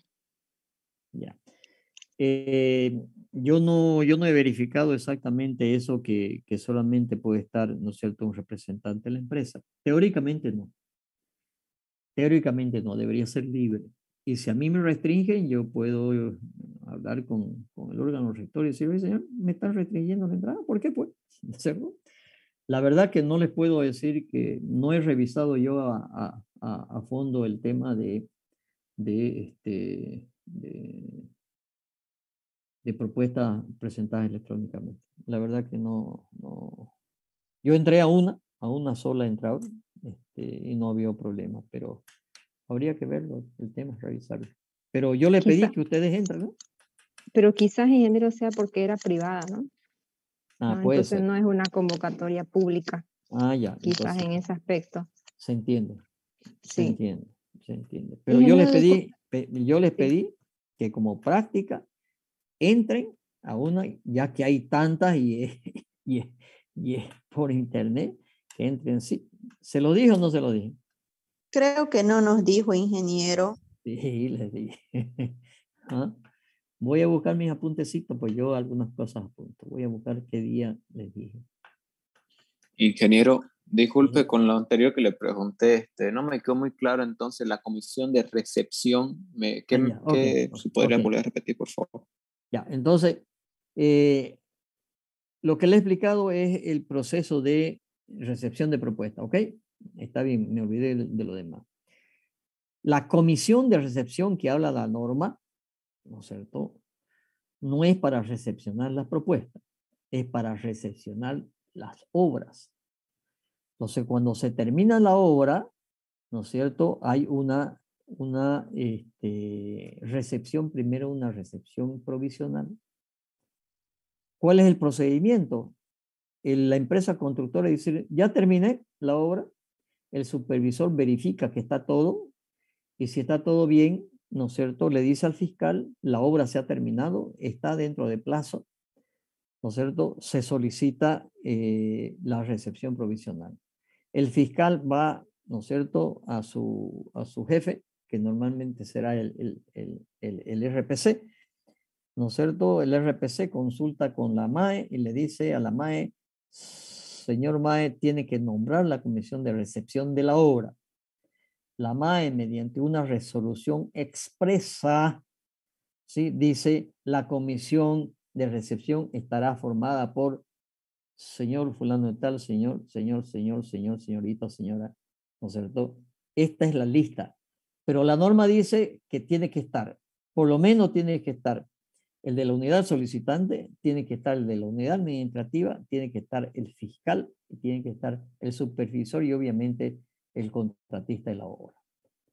Pero tienen que ser nombrados por la MAE con una resolución y se define día y hora donde se va a hacer la recepción. Entonces se dice, nos encontramos el día martes a las 8 de la mañana para empezar el proceso de recepción. Y ahí se levanta un acta de las observaciones que existan o no existan de la obra. Pero a eso se refiere la comisión de recepción, ya sea de una obra o también puede ser recepción cuando se compran bienes, ¿no? A ver, hemos comprado 2 camionetas, digamos. Entonces tendrán que nombrar una comisión de recepción, ¿no es cierto?, para revisar cuando llegan las 2 camionetas y la entregan. O cualquier equipamiento que se compre, no es solamente obra, ¿no es cierto? Igual, aunque sea un estudio, tiene que haber una comisión de recepción que reciba los estudios, los planos completos, etc. Eso se llama comisión de recepción. Tanto para una recepción provisional o después para una recepción definitiva, que es el mismo procedimiento y también la nombra la MAE. ¿Se entiende? Clarísimo, ingeniero. Muchas gracias. Ok. Ingeniero, buenas tardes. Le comento que ya me enviaron las preguntas y ya se las compartí en el grupo. Ya. Por si acaso las últimas. Ya, bueno, véanla. Yo lo voy a ver después y lo que voy a hacer a esa lista, ¿no es cierto? Agregaré otras más y no quiere decir que solamente, vuelvo a repetir, no quiere decir que solamente esa lista va a ser el examen. Puede ser que hay otras preguntas, pues, ¿no es cierto? Hay un montón de preguntas todavía, ¿no es cierto? Que no están ahí. Pero es una buena guía, ya es una... ¿Cuántas en total hay, Jennifer? Más o menos. Enseguida le digo, ingeniero. Un segundito. Lo que pasa es que como el segundo archivo, me voy a revisar. La anterior clase solamente revisó las preguntas del compañero, ¿no? Entonces esas no están porque como no hay la revisión suya, entonces hasta el momento serían 182. Ya, pero las que hizo el compañero también pónganlas, aunque no Sí, estén... el compañero, según las observaciones que usted le hizo a sus preguntas, sería mejor que el mismo compañero coloque, ¿no? Porque en algunas, por ejemplo, usted realizó una modificación completa de la respuesta. Entonces, sí. Verifíquenla, pero estamos hablando más de 200 preguntas, ¿no? Sí, aproximadamente, porque faltarían las del... Sí, va a llegar. Bueno, entonces, yo voy a agregar más preguntas y el día del examen voy a hacer un programita para que aleatoriamente, clic, salga la pregunta, para que no estemos pensando. Voy a hacer un programa para que aleatoriamente me saque la pregunta. Así es más rápido. Ok, ¿alguna otra pregunta?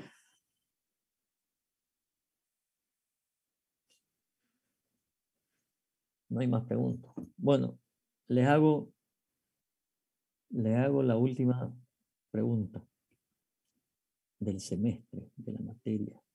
Ya no nos vamos a ver más. Porque de aquí directamente hasta el examen próximo viernes, así quedamos, ¿no? Viernes 3, perdón. ¿Sí?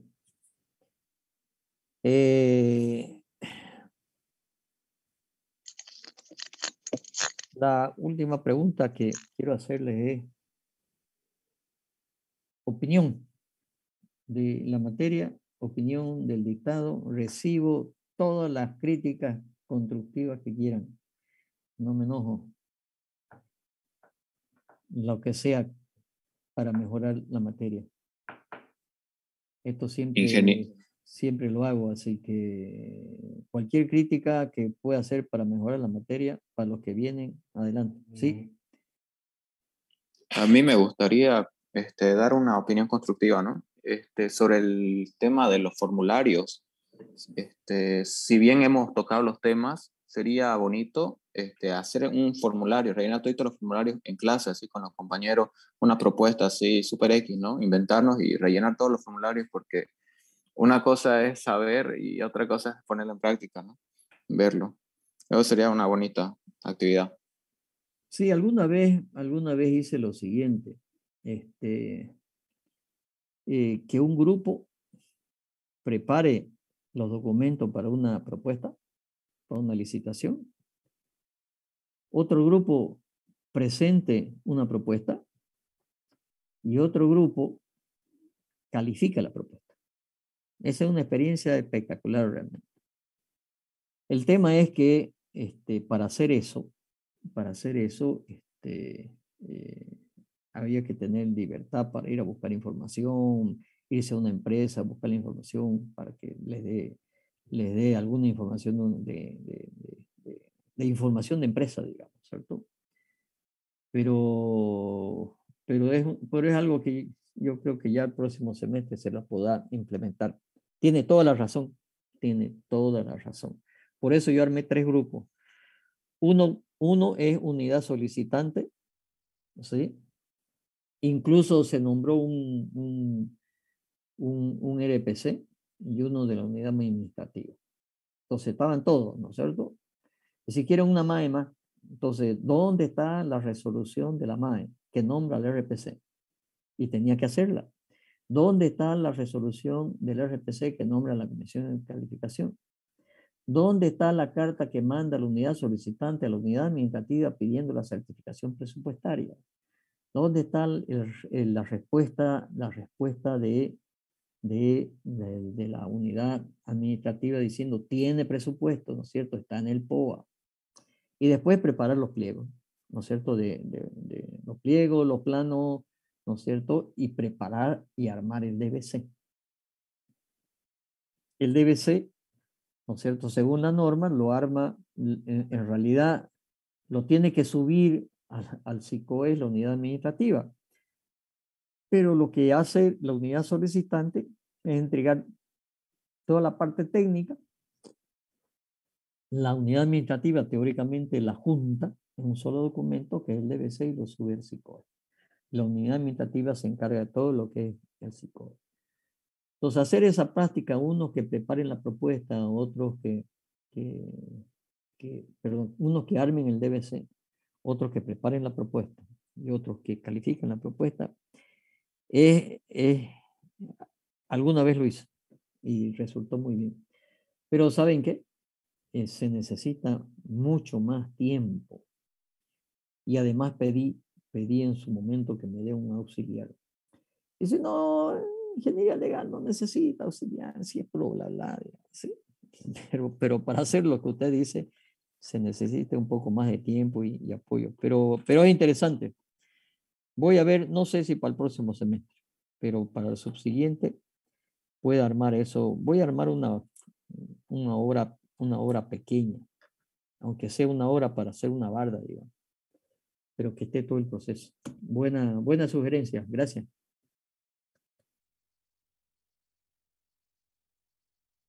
¿Alguien más? Ingeniero, yo daría una sugerencia que el siguiente semestre empiece a hacer esto de acumular las preguntas del inicio, porque a veces nosotros no hablamos por vergüenza o a veces no da el tiempo, porque hay algunas veces que todos hablan y al final no da el tiempo para responder todas las dudas. Ya, lo que no he hecho con ustedes, que lo hacían en el presencial, porque podía verlos y podía, lo siguiente, les voy a compartir y les voy a mostrar.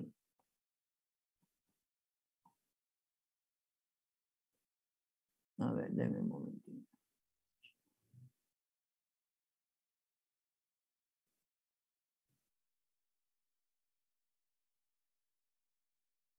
Enseguida ya les comparto. ¿Qué es lo que hacíamos también como práctica en la época presencial? ¿Sí? Lo siguiente. Yo decía aquí van a poner 1, 2 y aquí 0, 1, 2. Vamos a hacer así. Y aquí vamos a hacer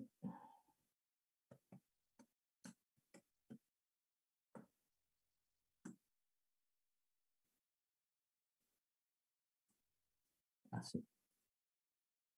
Y lo tenían que hacer en cartulina, ¿sí? Un ratito, aquí está mano. Tiene que ser aquí y tiene que ser acá. Así. La idea era armar una matriz y que lo hacían en cartulina, ¿sí? Donde, ¿qué dice el artículo 1 de la norma? Entonces, se escribía, ¿no es cierto? Se resumía el artículo 1. ¿Ok? Entonces, se hacían unos cuadros acá. El artículo 1. ¿Qué dice el artículo 2? ¿Qué dice el artículo 2? Y así sucesivamente. Se iba llevando, entonces el artículo 1, el artículo 2, el 3, el 4, el 5, el 6, el 7, el 8, el 9 en realidad aquí venía el 0, digamos, y que sería el artículo 10. Y aquí vendría el artículo 11, ¿sí? Acá estaría el artículo 11. El 1, si se fijan en la matriz, en realidad esto voy a corregir algo. Entonces, si se fijan ustedes, ¿no es cierto? El 1 con el 1 es el artículo 11 y así sucesivamente. Aquí estará, ¿no es cierto? El artículo 40 ¿no es cierto? El artículo 43. Entonces es una matriz de 10 por 10, porque 10 por 11, porque el decreto supremo 181, lo que vemos son 111 artículos, y lo hacían en una cartulina y a mano, ¿sí? Porque hacerlo en computador facilita copiar. ¿Sí? Y eso tenía que presentar a fin de semestre, ¿no es cierto? Y yo lo revisaba. ¿Sí? Entonces, de esa manera, se quedaban con una matriz donde estaban todos los artículos resumidos. Entonces uno mira la tabla, ¿no es cierto? El artículo dice tal cosa. Entonces, pero el tema de llenar más preguntas desde el principio, también buena sugerencia para hacerlo, pero capaz para ir complementándolo, ¿no es cierto? También con más cosas de la ley SAFCO, con más cosas del Código de Urbanismo y Obra, con más cosas de la ley de la ingeniería, con más cosas de la ley de cargas, etcétera. Está bien, me parece buena idea desde el principio que vayan llenando preguntas. Así tienen de dónde estudiar. El tema es cómo estudiar también. Yo les hablé del Palacio de Memoria, ¿no? Nos tenía que hablar, solo lo mencionó, dijo que nos iba a dar ejemplos de cómo aplicarlo, pero no. A ver, voy a buscar.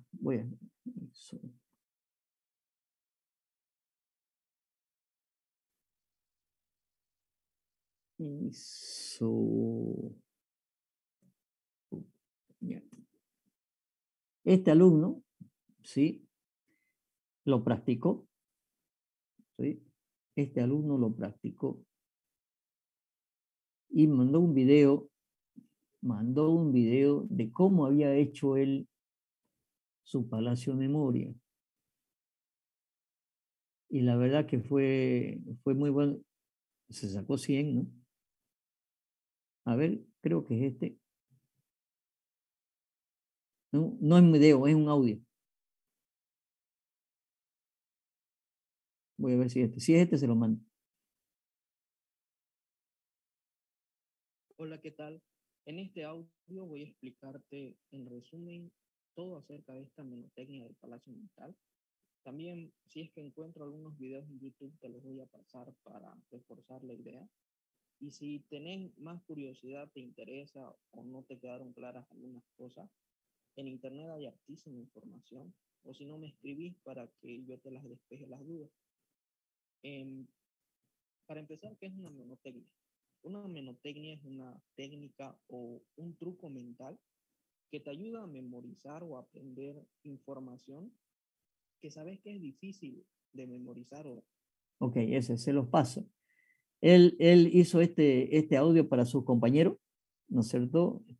No sé si alguien más pero él lo practicó y me dijo, bueno, y el resultado fue nota final 100, porque lo practicó, ¿no es cierto? Para aprender la memoria, Palacio de Memoria. Se los paso. Comentando, ¿no, ingeniero, sobre ese tema? Yo cuando veo videos de YouTube sobre, no sé, otras materias, un chileno, las universidades chilenas, por ejemplo, pasan una materia que es memotecnia y les explican cómo estudiar para adelante. Correcto. Y manejaban colores, todo bonito, digamos, la verdad. Colores, formas, personas, objetos, es espectacular. Y para unas materias como esta, que lo que hay que memorizar es demasiado, ¿sí? ¿Ustedes, alguno de ustedes ha visto, ve la serie El Mentalista? Es una serie detectivesca, ¿no es cierto? Pero ahí hay uno de los detectives, ¿no es cierto? Que en unos 2 o 3 episodios ha aplicado el Palacio de Memoria, ¿no es cierto? Interesante. Y el otro, el tema mnemotécnico, ¿no es cierto? En relación a fijar frases, a fijar números, a fijar cosas. La memoria, tenemos 2 tipos de memoria, ¿no? Igual que la computadora, una memoria del disco rígido y del disco de la memoria principal, que es volátil, ¿no? Yo apago el computador y lo que está en la memoria se va. Entonces, el ser humano funciona algo parecido, ¿no es cierto? Está la memoria que va a unas capas de memoria alrededor del cerebro, y otra la memoria fija que está en el hipotálamo. Entonces, las memorias, las cosas que se fijan con emociones, que se fijan con sustos, que se fijan con se van ahí, no se olvidan nunca. Entonces, véanlo, escuchen ese video. Ese video fue hecho por un estudiante del semestre pasado, que se lo hizo para su compañero, y él lo practicó. Y otro que practicó otra metodología fue uno que practicó como si estuviera dando clase. Dice, yo me ponía en la posición de que tenía que enseñar lo que estaba estudiando. Y también se sacó, creo que 95, 98, creo, de nota. A ver quiénes se inspiran. Claro, porque la última etapa del conocimiento es la enseñanza, ¿no, ingeniero? O sea, en realidad los pilares de la enseñanza, se habla de 4 pilares, los saberes del proceso de enseñanza-aprendizaje. Uno es saber conocer, que es lo que normalmente hacemos en clase, transmitimos conocimiento. El otro es saber hacer, ¿sí? Ya no es lo mismo conocer la teoría que aplicar la teoría, y entonces saber hacer. Y peor si es hacer después en la práctica, ¿no es cierto?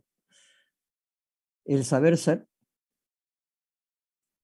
ser es, como su nombre lo indica, lo que uno es. Por lo tanto, en el saber ser es buena conducta, buena asistencia, llegar temprano, trabajar en equipo, respetar a los compañeros. Ese es ser. Uno dice, yo soy así. El saber ser. Y el cuarto, para vivir mejor. Entonces, esos son los pilares de los saberes del proceso de enseñanza-aprendizaje. Conocer, saber y ser. ¿Para qué? ¿No es cierto? Para ser mejor. Y todo ese proceso de enseñanza-aprendizaje, ¿a quién está dirigido? El que tiene que participar en un 80% es el alumno. Pero además el docente debe dirigir aquello, ¿no es cierto?, para lo que se llama el encargo social. ¿Qué es el encargo social? Lo que la sociedad pues requiere, pues, ¿no es cierto? Entonces, de nada serviría, por lo menos en mi criterio, que yo le diga, aquí está el DBC, aquí está la norma, léanla, ¿no es cierto? Y después le tomo, pues, ¿no? Pero si hay este intercambio donde ustedes leen, después preguntan, y yo les doy ejemplos del saber hacer, porque lo he hecho, lo he vivido, lo he experimentado, no hay cosa mejor para aprender las cosas que experimentarlas. Entonces, ese es el proceso que yo he aplicado en esta materia, que es más complicada, pues, de leer, ¿no? Entonces, tampoco es cuestión de aprenderse artículos de memoria. Yo no pido nada de memoria. Tienen que tener memoria para recordar conceptos y algunas cosas de esos conceptos. pero no que el artículo, dígame el artículo tal. Y si no, pregunten a sus compañeros de universidad del otro grupo de ingeniería legal. Tienen que escribir la respuesta, ¿no es cierto?, con puntos y comas, como dice la norma.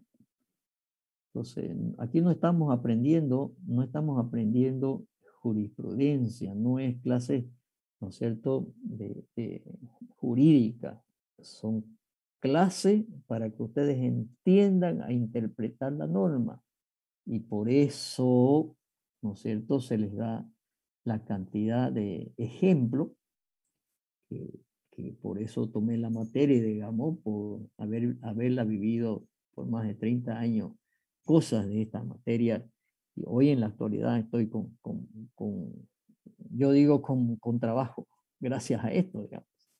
Entonces, es una especialidad más. A nivel profesional es una especialidad más, que pocos tienen, pero genera trabajo. Entonces, eso es, yo espero que hubiera sido útil, pero si hay algún otro comentario más.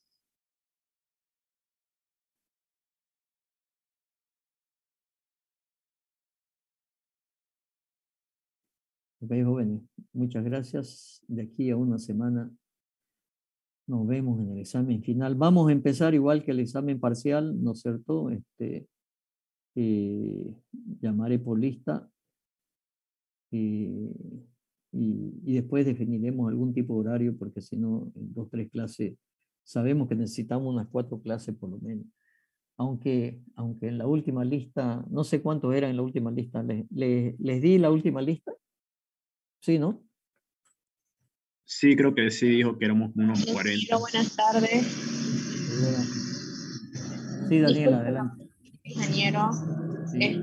¿Será que esta vez el examen podría empezar en orden alfabético al revés, de la Z a la A? Pasa que igual esta semana estamos en examen. Por favor, y justo el miércoles yo tengo. Le puedo enviar si hay el cronograma a mis otras materias. Ya, ok. Empezaré de la Z a la. Ok, Daniela. Muchas gracias. Ingeniero, disculpe, sería mejor si podría ser voluntarios los que tienen algo que hacer después y ya lo demás por orden alfabético, ingeniero. No sé, creo que igual otras personas entran en ese mismo problema. Me parece bien también, digamos, ¿no es cierto? Porque hay algunos que quieren liberarse ya, ¿no es cierto?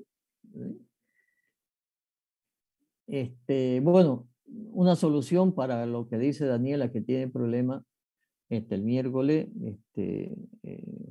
lo que acaban de decir, así lo voy a hacer. Entonces, a ver, espero tener unos 10 por clase, digamos. Entonces o más bien vayan anotándose. Hagamos una lista ahí en el grupo, ingeniero, los voluntarios, y nos anotamos en una lista. Así es, vayan anotándose y yo los voy llamando en función de esa lista, ¿ok? Así los que quieren dar ya, ¿no es cierto?, se anotan y tomo esa lista. Y también así Daniela tiene tiempo para coordinar con el programa de otras materias, ¿ya? Gracias, ingeniero. Se anotan entonces. Ingeniero, otra pregunta, ¿es qué hora va a empezar el examen?